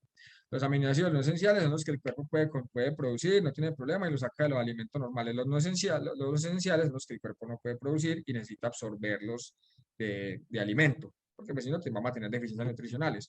En este caso, un aminoácido que es súper importante para la levadura, que ella lo produce, es la valina. Entonces, el diacetilo es un subproducto de la generación de un aminoácido que la levadura necesita, que es la valina. Entonces, ella lo produce como acetolactato. El acetolactato luego se convierte en diacetilo y luego el diacetilo ella lo consume y lo convierte en acetoína y en otros subproductos que no tienen tanto sabor. El diacetilo tiene un sabor como a mantequilla. Entonces, ¿qué pasa? Cuando la levadura está en todo ese proceso de que necesita su valina para poder terminar su metabolismo, su generación celular, todo eso, ella produce el acetolactato. Muchas veces ni siquiera lo alcanza a producir, lo alcanza a pasar a diacetilo, sino que se producen diacetilo ya en la botella. Por eso muchas veces podemos tener cervezas con diacetilo que no lo sentimos en el fermentador, pero sí lo sentimos en la botella, que la fermentación fue tan incompleta que ni siquiera pudo tener ese pasito del acetolactato de diacetilo. O puede pasar que lo convierte de acetilo, pero está tan cansada al final de la fermentación, está indigestada, lo que decíamos ahora, está indigestada, está maluca, con ese dolor de estómago, hinchada, que no termina de reabsorber ese diacetilo. Entonces tenemos ese sabor como a mantequilla. Ese es el segundo. Ya el tercero podría ser el acetaldehído. El acetaldehído, hablábamos que el zinc es súper importante. El acetaldehído en el ciclo de generación de alcohol, es el ciclo de la acetilcoenzima A, ella pasa por varias etapas. Pero hay una etapa donde produce acetaldehído y luego el acetaldehído lo convierte en alcohol, ¿cierto? Entonces ahí está todo bien. ¿Qué pasa? Que si la levadura llega cansada al final de la fermentación o no llega levadura o llega igual que como pasa con el diacetilo y no lo alcanza a convertir en alcohol, vamos a quedar con acetaldehído, que es ese sabor como a manzana verde, como a sidra, como a vino de manzana, que bueno, tampoco está bueno. Y creo que el último, si habláramos pues de los más importantes, serían los sulfuros. ¿Qué pasa? Pues que la levadura cuando se va acabando su alimento, también va muriendo, ¿cierto? Aparte que está cansada, está indigestada, tiene alcohol, tiene pH bajo, tiene un montón de limitantes que le están afectando su supervivencia, ya empieza a morir, ¿cierto? Pero hay unas levaduras que se van al fondo del fermentador que de pronto no mueren. Bueno, ahí pueden pasar dos cosas. Unas se mueren y por efecto de las condiciones externas como el pH, como el alcohol, se estallan y exponen toda su parte interna y empezamos a sentir los sabores como a carne cruda, como a huevo podrido, que es lo que se conocen como aromas sulfurados, ¿cierto? Bueno, los sulfuros, en este caso, que pueden ser o el mercaptano o el sulfídrico, que en realidad son de la misma familia, solo que el mercaptano es intolerable, pues porque ya es un aroma como a huevo, cuando le tapa el huevo podrido, que una se ensolva toda la cocina, más o menos, y el otro tiene saboritos como a trapeadora mal lavada o a trapo húmedo, que se da por eso, puede ser o que la levadura se estalla, expone toda su parte interna, entre esas sus aminoácidos que son sulfurados, tienen fuentes de sulfuro y dan esos sabores azufrados, o las levaduras que todavía están vivas y necesitan comer, recurren al canibalismo y se comen a las levaduras que tienen cerca, que igual exponen toda esa parte interna. Entonces, ahí es importante cuando hagan una high gravity, no solamente estamos hablando de la fermentación, pero súper importante es que hagan purgas. Si tienen un cilindro cónico, vayan purgando porque en la maduración, que generalmente tiende a ser más larga, pues vayan eliminando todas las reservas de levadura que se van yendo al fondo y eviten esos aromas azufrados. Entonces yo me iría por esos cuatro que son los más importantes. Recapitulando, acetaldehído, bueno, alcoholes Alcoholes superiores, superiores, removedor de acetaldehído, uñas, diacetilo, thinner, pintura, acetaldehído en ese orden, acetaldehído que es aroma manzana verde, sidra, pera muchas veces, más dulzoncita, diacetilo, mantequilla, popetas, estas de Bonais que son intolerables, insoportables, y sulfuros. Yo me iría por esos cuatro. Si de pronto se me por ahí alguno, pues creo que esos son como los más importantes. Ya la otra vez es balance y todo eso, que pasa con el tiempo. Entonces, bueno, clase en la fermentación para evitar esto. Mucho control de la temperatura, ¿cierto? Y más que todo en las primeras etapas del proceso. Fíjense que los belgas tienen una teoría que es bastante acertada, Ellos dicen que el 80% de los alcoholes superiores se producen en el primer 50% de la fermentación, o sea, no es una relación lineal. Entonces, ¿qué es lo que hacen los belgas? Los belgas arrancan con las fermentaciones a temperatura muy bajas, 16, 15, 16, 17 grados, dejan que la fermentación avance y luego liberan la fermentación. ¿Para qué? Para que la levadura, como ya pudo producir la mayor cantidad, o sea, ya se limitó la producción de alcoholes superiores, le aumentamos la temperatura al final para que ya empiece a producir los ésteres, otros alcoholes superiores que son agradables, que es el que los belgas llaman el rose perfume, que es el de perfume de rosas, que lo queremos en una double, por ejemplo. Y por otro lado, para mejorar la atenuación. Bueno, mejorar la atenuación y la disminución del diacetilo, pues que es lo que se conoce como el descanso de diacetilo. Solo que para ellos es un proceso normal o sea, la curva de fermentación de ellos es arrancar bajito, 16, 17 grados, y al final de la fermentación dejar que se vaya subiendo. Hay cervecerías belgas que terminan a 26, 28 grados y terminamos con cervezas muy secas. ¿Por qué? Porque ese aumento de la temperatura al final de la fermentación le está quitando un limitante a la levadura. Recuerden, hay algo que tenemos que tener en cuenta, es que la levadura cervecera no le gusta la cerveza. Nosotros la obligamos a hacer cerveza, ¿cierto? A la levadura le encantaría estar a 35 grados, es su temperatura ideal, por eso los panes se fermentan se leudan en ¿cuánto? En 1 o 2 horas. Pero nosotros la obligamos a hacer cerveza dándole unas condiciones para lo que nosotros queremos. Si nosotros le quitamos esa condición, que es una limitante para ella también, que es la temperatura, y la dejamos que se suba un poquito más, ella va a trabajar un poquito más cómoda. Entonces, ¿qué hacemos? La esclavizamos y la azotamos al principio de la fermentación, como con temperatura. También le damos cariñitos, nutrientes, oxígeno, aminoácidos, zinc, todo eso, le damos ahí para que trabajen bien. Y al final, ¿qué le decimos? Bueno, usted ya hizo la parte más importante, ahora listo, le quito una limitante que es la temperatura. ¿Qué ganamos con quitar esa limitante? Le damos mayor posibilidad, primero, de disminuir esos residuos de fermentación, los que estábamos hablando ahora, de acetilo y acetaldehído, que son parte del metabolismo normal para que lo pueda terminar tranquilamente. Y por otro lado, mejoramos la atenuación. ¿Por qué? Porque como la levadura está llegando cansada al final, el pH es bajo, eh, tiene alcohol, pues le quitamos la temperatura y ya se puede llegar a consumir en su totalidad los azúcares que se debería consumir, que dependen de cada levadura. Y la verdad se consumen más azúcares que otros, eso es relativo de cada levadura, pero que se consuma todos los que tenía que consumir sin problema. Entonces, ahí la importancia de tener buen perfil de fermentación, que no sea totalmente plano, sino que arranquemos bajito y subamos al final. Ojo, hacer lo contrario es súper malo para la levadura. ¿Qué pasa? Que muchas veces cuando uno fermenta a temperatura ambiente pasa todo lo contrario. Es que yo vivo, no sé, yo vivo en Pasto y en Pasto la temperatura media son 15 grados. Entonces mi fermentación se va a 15 grados. No, eso no pasa. La temperatura ambiente está a 15 grados, puede ser 20 en el día, 10 en la noche. Ya ahí tenemos un problema grande. ¿Por qué? Porque al inicio de la fermentación la levadura genera calor, ¿cierto? Al generar calor, pues aumenta la temperatura. Entonces ahí puede equilibrar el frío de la noche. Pero a medida que la fermentación va avanzando, la levadura va generando menos calor, ese frío de la noche, bueno, o el mismo frío del día, dependiendo de dónde estemos, hace que la temperatura baje al final de la fermentación, que es cuando yo necesitaría que suba. Entonces ahí es otro problema de las fermentaciones incompletas cuando fermentamos a temperatura, llamamos temperatura ambiente. Es que temperatura ambiente en Colombia ya no existe. En Medellín tenemos desde 16 grados, ahorita nos estamos jugando en Colombia, estamos a 16, al mediodía estamos en 30. Entonces yo miro temperatura ambiente, ¿qué rango tomo? O los 16 o los 30, o la media. La media es muy engañosa. Entonces vuelvo a lo mismo, mucho control de la fermentación. ¿Por qué? Porque al final de la fermentación nos puede pasar lo contrario a lo que necesitamos, que es subir la temperatura. Ahí, cuando se acaba la energía de la levadura, por el contrario, va a caer la temperatura al final, diacetilo, acetaldehído, fermentaciones incompletas, ese dulzor empalagoso intomable, que por otro lado tiene el gran problema, y es que cuando embotellamos, si tenemos azúcares residuales, si la levadura, todavía tenemos levadura, se va a demorar más en consumirse, pues lo va a consumir. Entonces abrimos la botella y ¡plá!, empieza a salir pura espuma. Entonces, por eso queremos una muy buena atenuación. Una forma no lo puse en la presentación, pero pues lo tocamos porque también la idea es contar un poco. Cuando uno está trabajando con una cerveza que nunca ha hecho, hagan un ensayo de fermentación acelerada.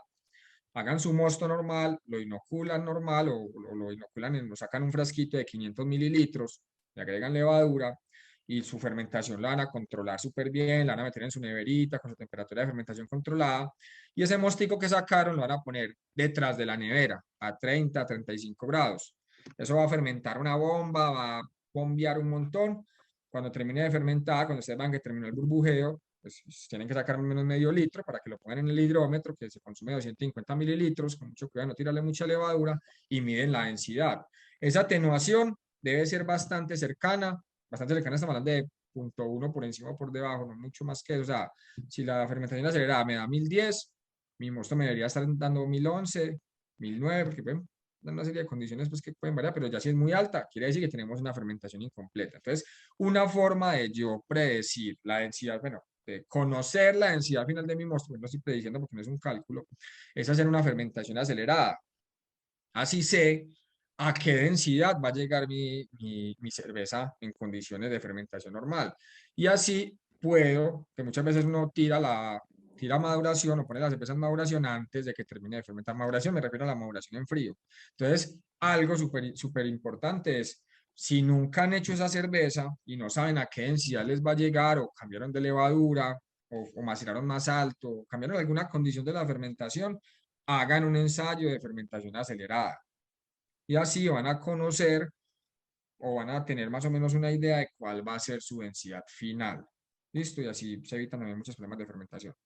Preferiblemente, como les decía, hacer starter o utilizar levadura reutilizada, que les va a permitir pues, que la levadura ya esté más acostumbrada al mosto, pues, más acostumbrada a las condiciones de estrés. Obviamente, se lo repito, si utilizan levadura reutilizada, si usan levadura reutilizada, para que no sea tan redundante, usen nutrientes al fermentador, en este caso Springfer, Nutrimon, cualquiera que utilicen, pero directamente al fermentador para que haya un aporte de aminoácidos. ¿Listo? Si lo agregamos en el hervido, solamente tenemos zinc, porque el zinc es un mineral que no se naturaliza, pero los aminoácidos sí. Y vuelvo y les digo, cuidado con el uso de adjuntos. Si utilizamos adjuntos, necesitamos sí o sí usar nutrientes y oxigenar muy bien, porque los adjuntos, recordemos, son calorías vacías para la levadura. Entonces, le estamos dando alcohol, pero le estamos dando azúcar, perdón, pero no le estamos dando nutrientes. Entonces, ahí vamos a tener deficiencias nutricionales. No sé si tengo por acá algo más. Ah, bueno, hay un proceso que yo la verdad particularmente nunca lo he hecho, pero es algo que está, digamos, que está como que promoviendo, que ha venido investigando mucho Fermentis. Por ahí sé que Hernán Castellani en una de sus cervezas lo hizo, yo nunca lo he hecho, pero si ustedes van a hacer una cerveza con adjuntos, una triple, una Belgian Dark, Strong Ale, una Belgian Golden Strong Ale, a la cual le quieren poner azúcar candy, algo que ha venido pues como hablando mucho Fermentis, es el uso de como que adiciones secuenciales de los fermentables. Puede ser hasta el mismo mosto, pues, hacer mosticos y irlos agregando día por día. Lo que ellos decían era que podíamos lograr el mismo porcentaje, bueno, podíamos lograr un mayor porcentaje de alcohol haciendo adiciones secuenciales de azúcar. En este caso, si miramos la línea azul en las dos gráficas, la línea azul es el azúcar, esta es partir de un mosto de 1026, ¿cierto? Que llegaríamos a, no, perdón. Sí, un mosto de 1026 que estaríamos llegando aproximadamente a 14% de alcohol. 14, casi 15% de alcohol, partiendo de un mosto de 1020, perdón, de 26 de extracto, que eso sería, bueno, habría que hacer la conversión pues a sería como 1100, ayúdame, 1104, algo así, ¿cierto? Entonces tendríamos unos 14% de alcohol. Lo que dicen ellos es, no partan de una densidad tan alta, partan de una densidad mucho menor, y cuando estén llegando a una densidad más o menos de unos 1020, 1025, le agregan más de ese mismo mosto, que estaba más concentrado. Ella lo va a fermentar y vuelven y agregan otro poquito más de mosto y pueden llegar a un porcentaje de alcohol mucho mayor, que estamos dando un 16% de alcohol, sin estresar tanto la levadura y con una fermentación mucho más saludable. Eso es lo que dicen, es lo que dice pues Fermentis. Yo nunca lo he hecho, pero como ustedes, pues porque también cuando hago High Gravity generalmente hago 200 litros, que es para llenar barricas, entonces no puedo botar 200 litros, pero en un ensayito de 20 litros sería interesante ensayar este proceso, a ver cómo nos va. ¿Listo? Y bueno, ya súper importante es una buena selección de la levadura. Me dio calor, se me un factor importante es la selección de la levadura. Yo les digo la verdad, si uno le da unas buenas condiciones a la levadura, eh, puede exigirle un poquito más. Por ejemplo, yo he logrado con la Barley Wine, que es una cerveza que me gustó bastante, que tuvo muy buen perfil de barrica, llegamos a 11% de alcohol con una 0,5. ¿Pero cómo? Doble oxigenación, uso de nutrientes y partimos de una levadura que venía de otra cerveza, de una cerveza normal de 1050, pues. Entonces, así logramos poderle exigir un poco más a la levadura. Si van a partir de una levadura nueva, creo que esa tablita sí podría ser bastante acertada. Si viene una levadura reutilizada, una levadura starteada, hacer un starter 2, 3 días antes con un mostico de 1030, 1040, cada día liberándole un poquito el CO2, porque el CO2, la presión también es una limitante para la levadura. Pueden lograr un poquito más de las levaduras convencionales. La birra que yo mandé más al colegio, que fue esta cuádruple que les conté que tengo, bueno, en realidad llegó 12% de alcohol a la barrica y ese 2% se lo ganó en la barrica, pero llegué a 12% de alcohol con 25% de panela, con una levadura esa de Mangrove Jack, que es la Belgian Ale de Mangrove Jack, me encanta esa levadura, pero la starté de 3 días. Entonces la puse con su respectivo mezcladorcito ahí para liberar CO2, porque sabía que le iba a tirar en un mosto que le iba a castigar bastante, aparte un montón de azúcar que no le gusta mucho la levadura, azúcar panela. Pero bueno, se logró una buena tenación. Les voy a contar, esa cerveza arrancó en 1087 y terminó en 1008. O sea, creo que la tenación estuvo más que suficientemente agradable, pues, y bueno, y ganó también un montón en la barrica por evaporación. Pero bueno, traten bien a la levadura, que le exigimos un montón y le damos muy poquito. Entonces, para que ella fermente bien, hay que darle cariñitos. Entonces, ahí pues como que para terminar, cuiden bien el proceso y déjense llevar por la imaginación. Cuando uno es homebrewer, tiene la posibilidad de inventar un poquito más. Ahora, a medida que uno va creciendo, tiene menos margen de error, porque pues botar 20 litros es económicamente viable, pero botar 200 de un high gravity no es tan agradable. Me ha tocado botar mostos, afortunadamente no high gravities, me ha tocado botar mostos con donde me voy a ensayar bichos, pero bueno, creo que es un poquito lo que les puedo contar de lo que yo he hecho. Voy a mirar las preguntas, voy a cerrar la presentación. Sí. Yo de hecho las tengo aquí por si quieres, Dale, como en el contexto, pues. buenísimo, dale. Cuando estabas hablando de la doble maceración, Sí, estabas explicando ese proceso en el cual, eh, digamos que haces como sacas la primera maceración y la tiras al hervidor, sí. y luego haces el lavado, ese lavado arrastra azúcar, sí, y ese Ujú. lavado lo usas para la segunda Maceración. maceración, que es el polyglide que estabas mencionando. Entonces, la pregunta de esta persona, de pronto hay algo de confusión, pero te la voy a leer. Entonces, en ese sentido, ¿cuánto se dejaría de macerar? ¿No se No, extraerá todo y y queda muy poco azúcar para el lavado? ¿O se puede ayudar con algo de azúcar en el lavado para aumentar unos puntos de densidad? Usted está como no, pensando en agregar más azúcar en el no, no, lavado. no. Si fueras a agregar azúcar, la agregarías ya directamente al hervidor. En este caso, ¿qué hacemos? Aprovechamos los azúcares que quedan retenidos en la cama de granos, azúcares y enzimas también que todavía hay por ahí, proteínas y un montón de cosas. Lavamos, recalentamos ese lavado, ese mostico ahí diluido, y con ese maceramos el segundo. ¿Por qué? Pues si le agregáramos azúcar, pues dejaríamos más azúcares retenidos en el segundo lavado y no es no es lo que quisiéramos. ¿Qué es lo que queremos? Aprovechar los azúcares del primer lavado para el segundo. Eso es como en teoría lo que buscaríamos. Afortunadamente, pues en esos azúcares en ese contenido, esa solución dulce que hay, no solamente hay azúcares, también hay proteínas, también hay aminoácidos, bueno, proteínas que se ven reflejadas también en enzimas. Entonces, para el segundo macerado, vamos a tener una mejor eficiencia, pero no le vamos a agregar nada, pues, más que el agua del lavado, pues, eso es como la idea. ¿Listo? Y también eso hace un aprovechamiento económico, porque subimos más la densidad del segundo mosto, y en el global, en el total del hervido, pues vamos a tener una mayor densidad. Más o menos en ese mismo contexto, hay otra persona que preguntó que el segundo macerado es igual que una hora. es igual de como una hora pues de macerado el segundo. Sí, no, se macera igual. Generalmente es un poquito más eficiente. Pues, primero porque ya tenía un poquito más de azúcares. Y segundo porque hay un mayor contenido enzimático. Como para Entonces sí, aclarar.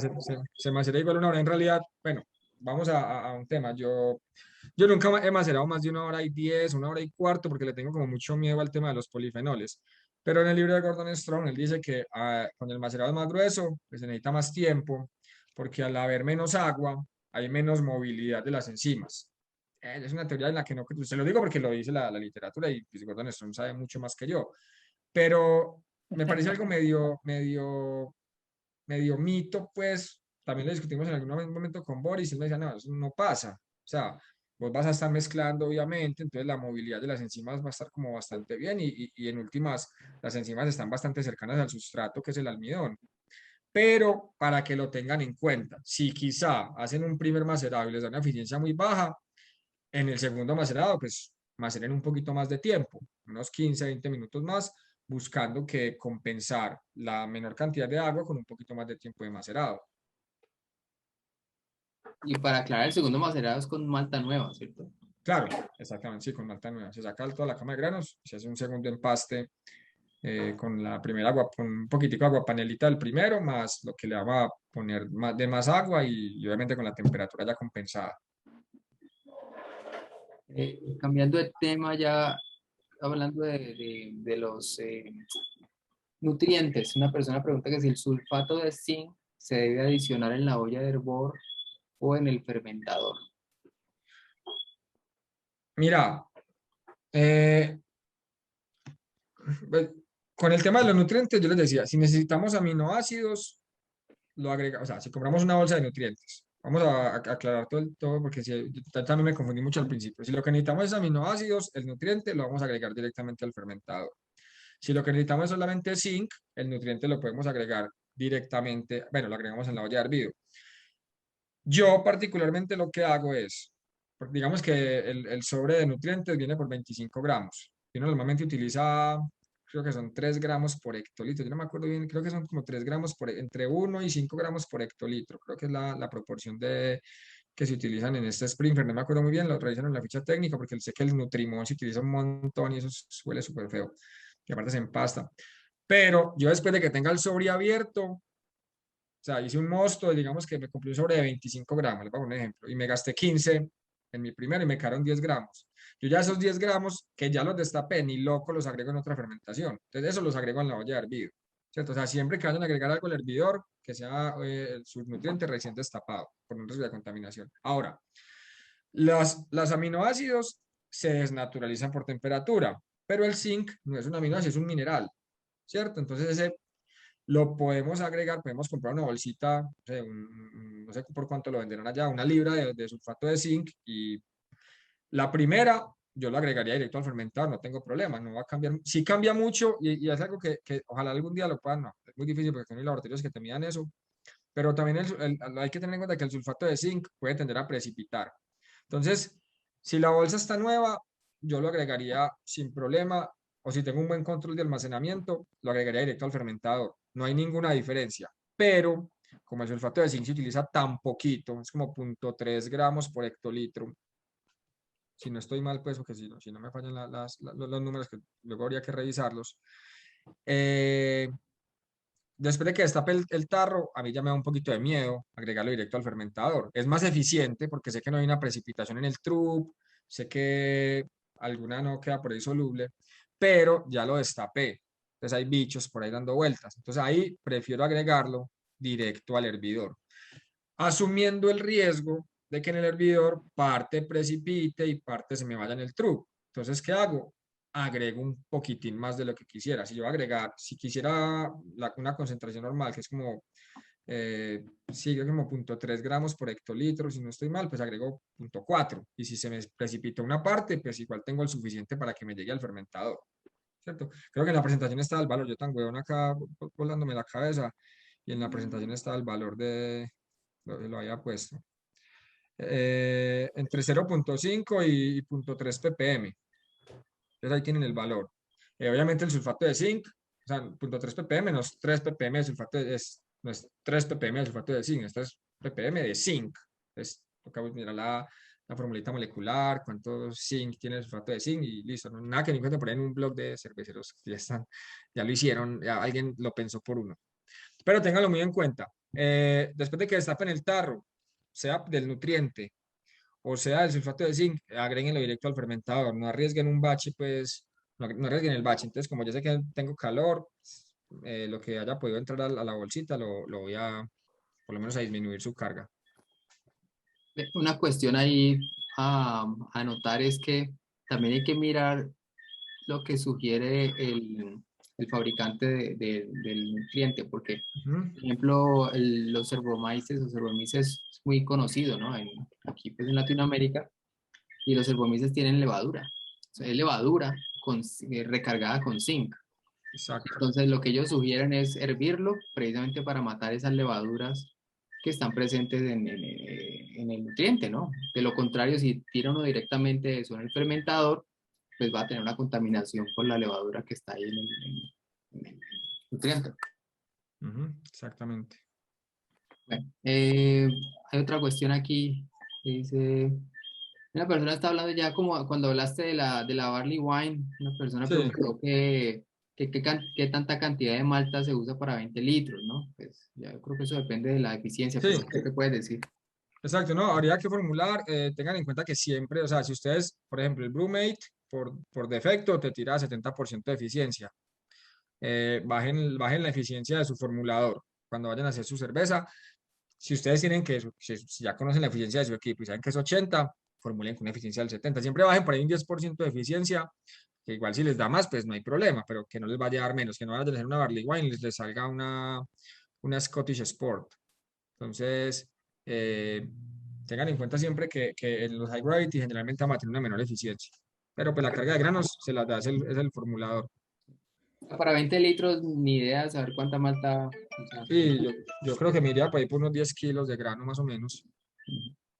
Entre fermentables, pues entre bases y especiales. Yo siempre ahora, como te digo, con las Crystal, me encanta subirme por ahí un 15 a un 20% de especiales, sin esos torrados feos que tiran la Especial X, que es horrible. Pues no es que no me guste, es que la malta Especial X tiene un perfil que a mí no me gusta. Tiene un ajá. torrado como a cusca de cigarrillo siempre de fondo, que es muy diferente cuando uno utiliza un Crystal No es que no 400. me guste, pero no me gusta. No es que no me guste, sino que no lo uso, weón, porque no, a lo perfil de lo, porque si fuera a hacer una porter, una stout estaría bien, pero yo no hago mucho esos estilos, pero hago Imperial Stout, sí, he hecho un par, pero me gustan mucho los estilos ingleses, entonces me gusta mucho la maltosidad de caramelo, melaza, que limpia, que me lo tiran las Crystal, que no me le tira una malta como una Special X. Me refiero a eso, pues, Cristian, listo, perdóname. Bueno, estabas hablando tú, cuando estaba hablando de esa levadura reutilizada, que hay que agregarle más nutrientes, aunque eso yo creo que lo hablaste, ¿no? Igual hacer un starter con calcio y nutrientes en esas levaduras reutilizadas, digamos que puede ayudar en cierta manera como a quitar como esos nutrientes, ¿no? Estás como recargando la levadura Exacto. para esa fermentación. Exacto, algo que hay que tener en cuenta y hay que separar, que es que muchos en un principio teníamos como que trocábamos los conceptos de starter e hidratación. La hidratación no es startear la levadura, la hidratación es hidratarla, la ponemos en agua y ella lo que hace es que pasa de ser una uva pasa, toda arrugada, toda fea, a recomponer su membrana celular, solamente en estructura, más no en composición, ¿cierto? Porque no tenemos oxígeno, no tenemos ácidos grasos que también son importantes. Entonces, no es lo mismo hidratar la levadura que startear la levadura. Un starter se hace en condiciones controladas, bueno, no muy controladas tampoco, pues podemos utilizar un Erlenmeyer, si lo podemos un mezcladorcito, un airlock, y la dejamos que fermente, agitándola cada tanto para sacarle el CO2. Recordemos que el CO2 genera presión y la presión también es un limitante para la levadura y es unos 2 o 3 días antes de la fermentación, hasta una noche, si lo hacemos a una temperatura controlada de 20, 22 grados, porque estamos generando masa celular. no estamos generando alcohol, que es lo que hacemos generalmente en la cerveza, estamos generando masa celular, entonces sí queremos una temperatura un poquito mayor. Pero no confundamos los conceptos de starter y de hidratación. Hidratación es 20 minutos antes de agregar en el mosto, lo hacemos preferiblemente en agua caliente, en agua filtrada o pasteurizada, pues ya haya pasado. Yo siempre saco agua del tanque de agua, pues que tiene un poquito de calcio y que ya hace que la estuvo un rato a 80 grados, entonces difícilmente va a quedar algo ahí vivo. Ujú. Pero el starter sí lo hago con 2 o 3 días de anticipación, puede ser en agua con, ¿se llama esto? Con extracto de malta o un mosto de otra cerveza. Sacan mostico de una cerveza, lo guardan en su nevera y antes de hacer el starter lo hierven, le agregan ahí su levadura y eso les va a mejorar mucho la eficiencia en la fermentación. Bueno, hay otra persona que preguntó cuando estabas hablando de los sulfuros. Cuando Ujú. se producen esos sulfuros, qué se hace? O sea, ¿se elimina la cerveza o algo que se puede hacer para eliminarlos? Es que a mí me encantan los machetazos que uno le pega a la cerveza a veces. Los sulfuros, como son bastante volátiles, uno muchas veces los puede bajar.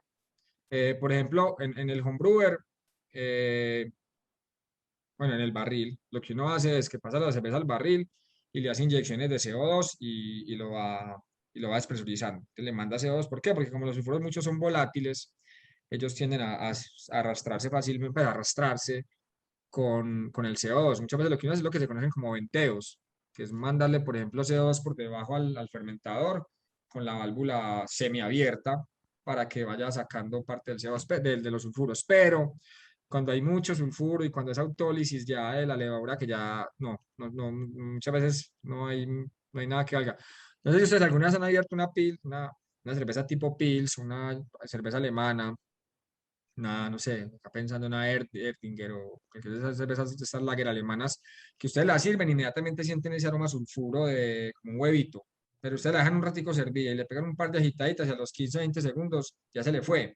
Ese sulfuro es típico de la levadura alemana, pero tiende a ser muy volátil. Lo mismo pasa con algunos sulfuros de la fermentación, pero cuando ya hubo una fermentación bastante defectuosa, sí es difícil de que se nos vayan esos sulfuros. Entonces, hacer venteos es una opción, pero la mejor opción es cuidar la fermentación desde el principio. Precisamente ayer estábamos reunidos con Carlos Orejuela y él hablaba también de que de pronto no estamos hablando de una fermentación horrible, ¿no? Estamos hablando de una fermentación de pronto que tiene algo de sulfuro para evitarlo. Él utilizaba cobre. Sí, eso te iba a decir, el mito de la moneda creo que es la de 20 centavos, la de 10 centavos, que los gringos pues como que llaman ese mito. Eso viene mucho de la destilación. Vieron que la destilación se hace por tuberías de cobre, y es porque el cobre es un catalizador de la absorción de sulfuros. Entonces, muchas veces lo que se usa, es que algunos cervezas los llegué a ver, en realidad, con las cervezas belgas, porque muchas levaduras belgas tienden a dejar mucho sulfuro que se demora mucho en eliminarse, pero se elimina con el tiempo, pero para acelerarlo, es que le tiran un pedacito de una barrita de cobre, o en equipos muy viejos lo que hacían era que se recirculaba por un serpentín de cobre. Entonces, con una bomba, con el mismo CO2 por diferencias de presiones, iban sacando por abajo y por presión la mandaban hacia la del medio y eliminaban esos sulfuros. Pero como les digo, partamos de una buena fermentación. Yo un par de veces me ha tocado hacer venteos, pero más que todo con levaduras lager y, y en algún caso, pues por ahí en alguna belga lo habré hecho, pero prefiero pasar de una buena fermentación, hacer suficientes purgas, o si van a hacer una maduración larga, pues trasvasar sea a otro botellón o a un barrilito, a un corny, para que la levadura más vieja que ya precipitó se quede atrás. Eso es como lo que yo recomendaría para evitarlo. Para eliminarlo están eso, los venteos y el cobre. Listo. Esto es algo de pronto, unas cosas que tengo yo aquí pendiente para vos. O sea, citando a Scott Janish, pero más que todo a toda esa cantidad pues, de papers que él lee.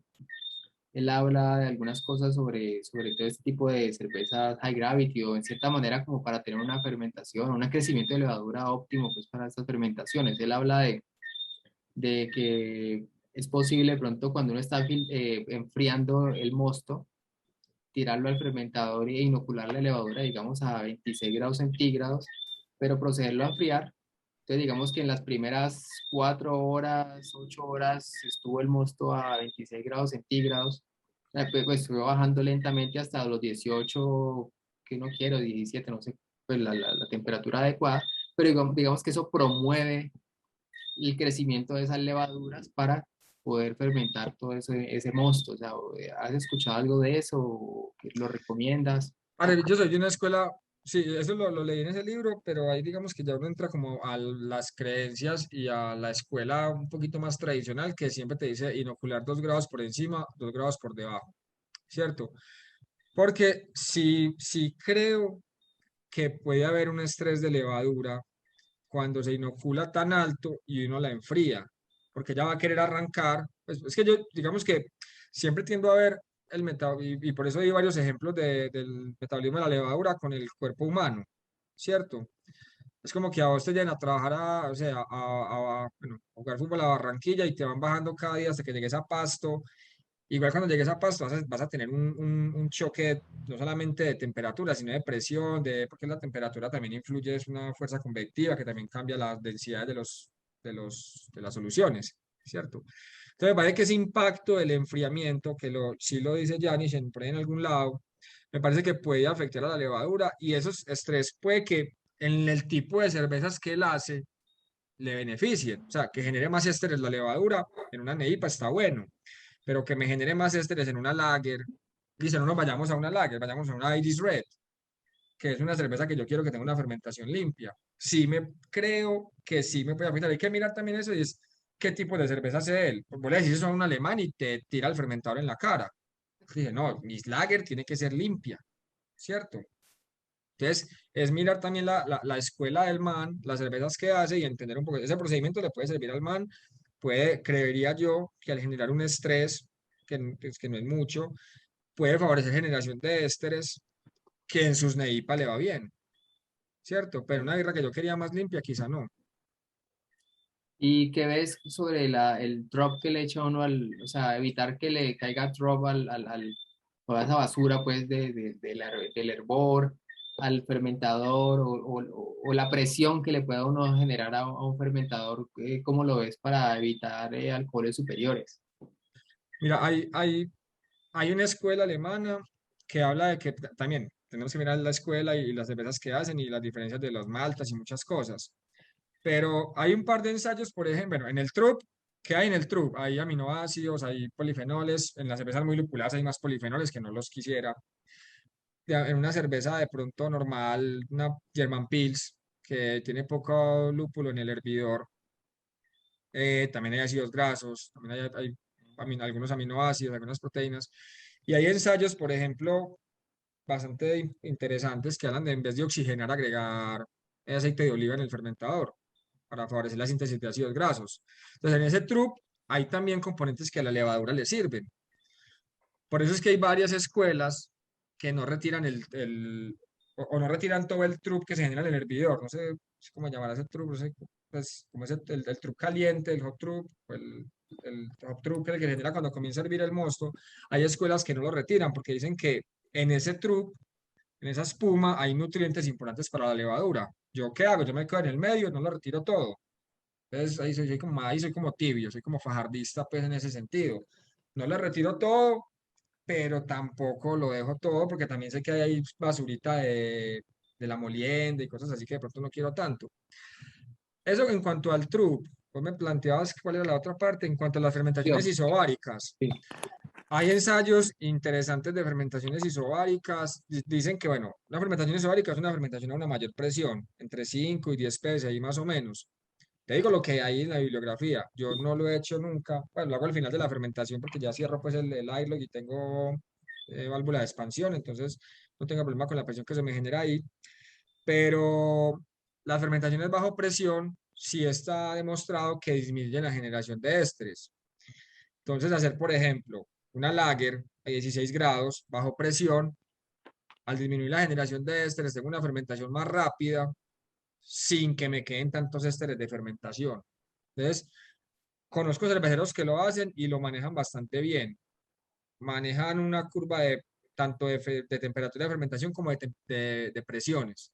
Entonces, inician la fermentación con con la válvula de alivio abierta completamente, y cuando van en determinada parte de la fermentación, regulan la válvula de la válvula de expansión o la válvula de alivio a una presión determinada, y tienen fermentaciones muy limpias a mayor temperatura.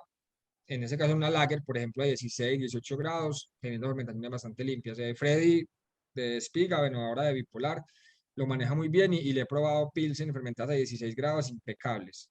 Ahora tienen una Fest Beer que está buenísima.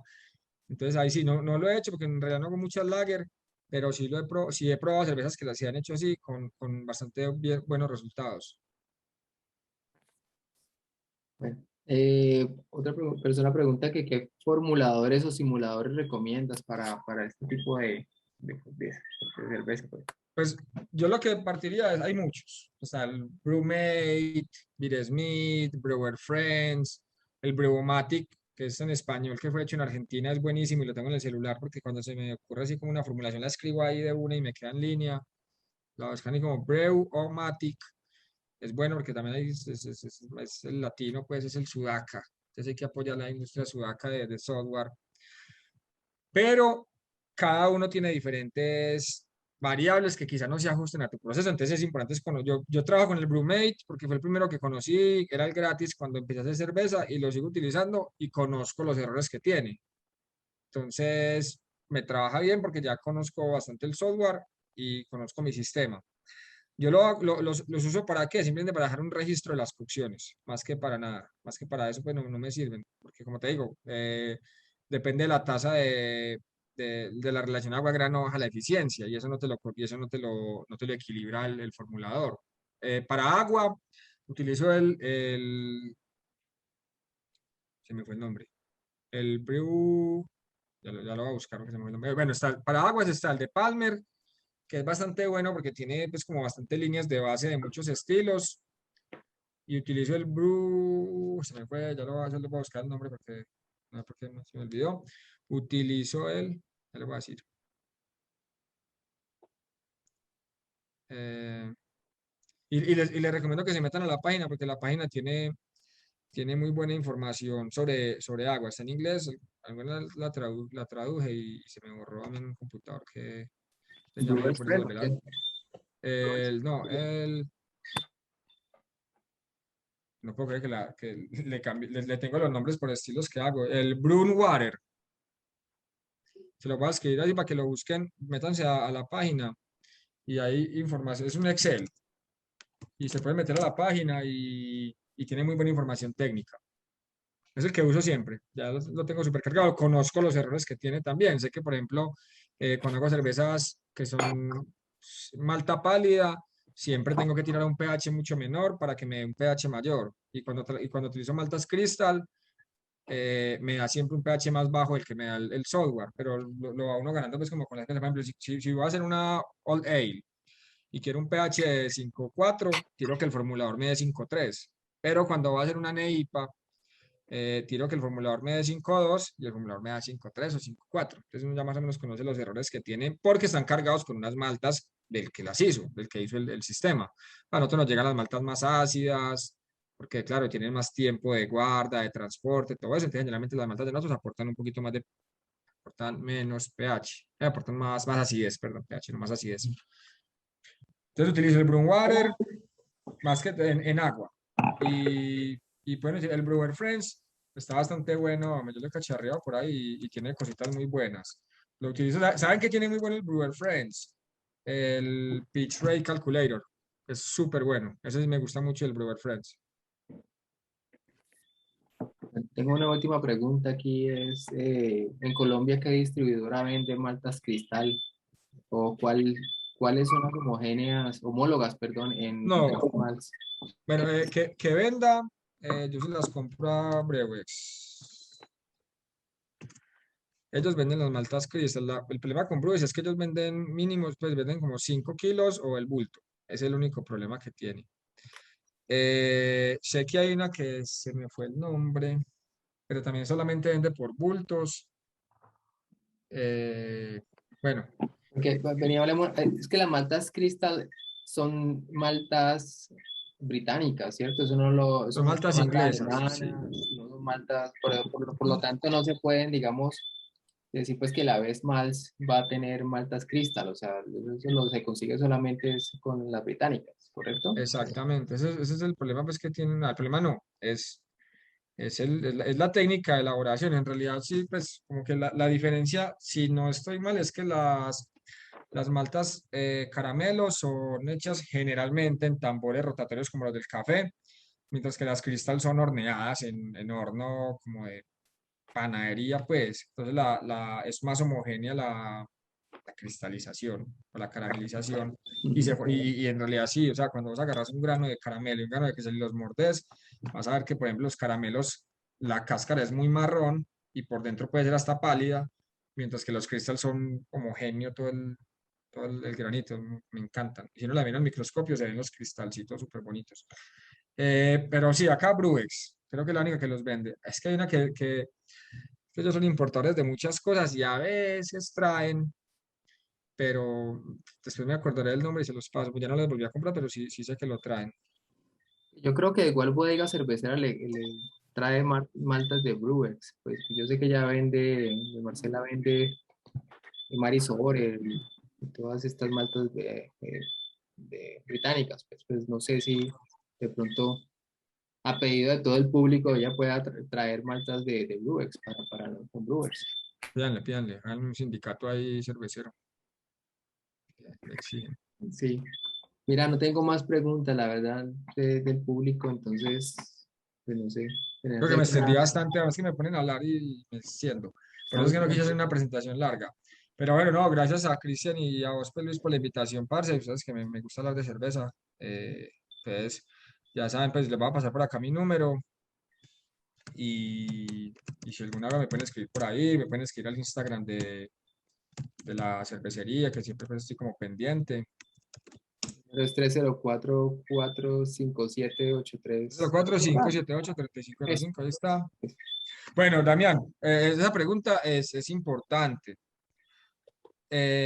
Recuerden que es que la fermentación nunca la vamos a medir en tiempo. La fermentación se mide es en densidades, ¿cierto? Nosotros, obviamente, en un homebrewer es muy difícil sacar muestras. Por eso les digo, hagan un ensayo de densidad, hagan un ensayo de fermentación acelerada, son 500 litros, perdemos una cerveza, pero tenemos más seguridad de la densidad final.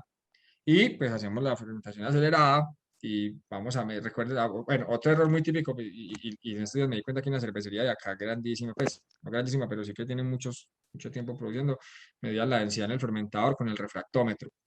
Recordemos que la densidad en fermentación se mide es con el hidrómetro, ¿cierto? Con el de flotación, pues que uno lo tira y, sí, y se pierden 250 mililitros. Si quieren comprarse un equipito para medir, vale 1.200.000, es súper bueno, el de Anton Park, muy bueno, y no tienen que sacar tanto mosto. Pero recuerden que es que la densidad, bueno, hay digamos que varias formas de conocer el final de la fermentación. Una es cuando por 3 días consecutivos nos da la misma densidad, ¿cierto? Pero por 3 días consecutivos tenemos que estar sacando muestras, entonces no lo quiero hacer. Otra es midiendo el burbujeo, es cuando acaba de burbujear, ¿cierto? Pero muchas veces, como hay tanto CO2 disuelto en la cerveza, ella va a seguir burbujeando, aunque ya terminado de fermentar, entonces nos puede extender un montón la fermentación y ya, no, y ya se acabó el consumo de azúcares. Esa tampoco es tan buena. La mejor es pues la que yo hago, bueno, yo tengo fermentadores que yo fermento de 1.000 litros, entonces no me cuesta mucho sacar 250 mililitros, aunque ya conozco casi todas mis cervezas y sé cuánto se me demoran, pero la ideal es, si pueden hacer el ensayo de fermentación acelerada, lo hacen, saben cuál es su densidad final y miden su mosto.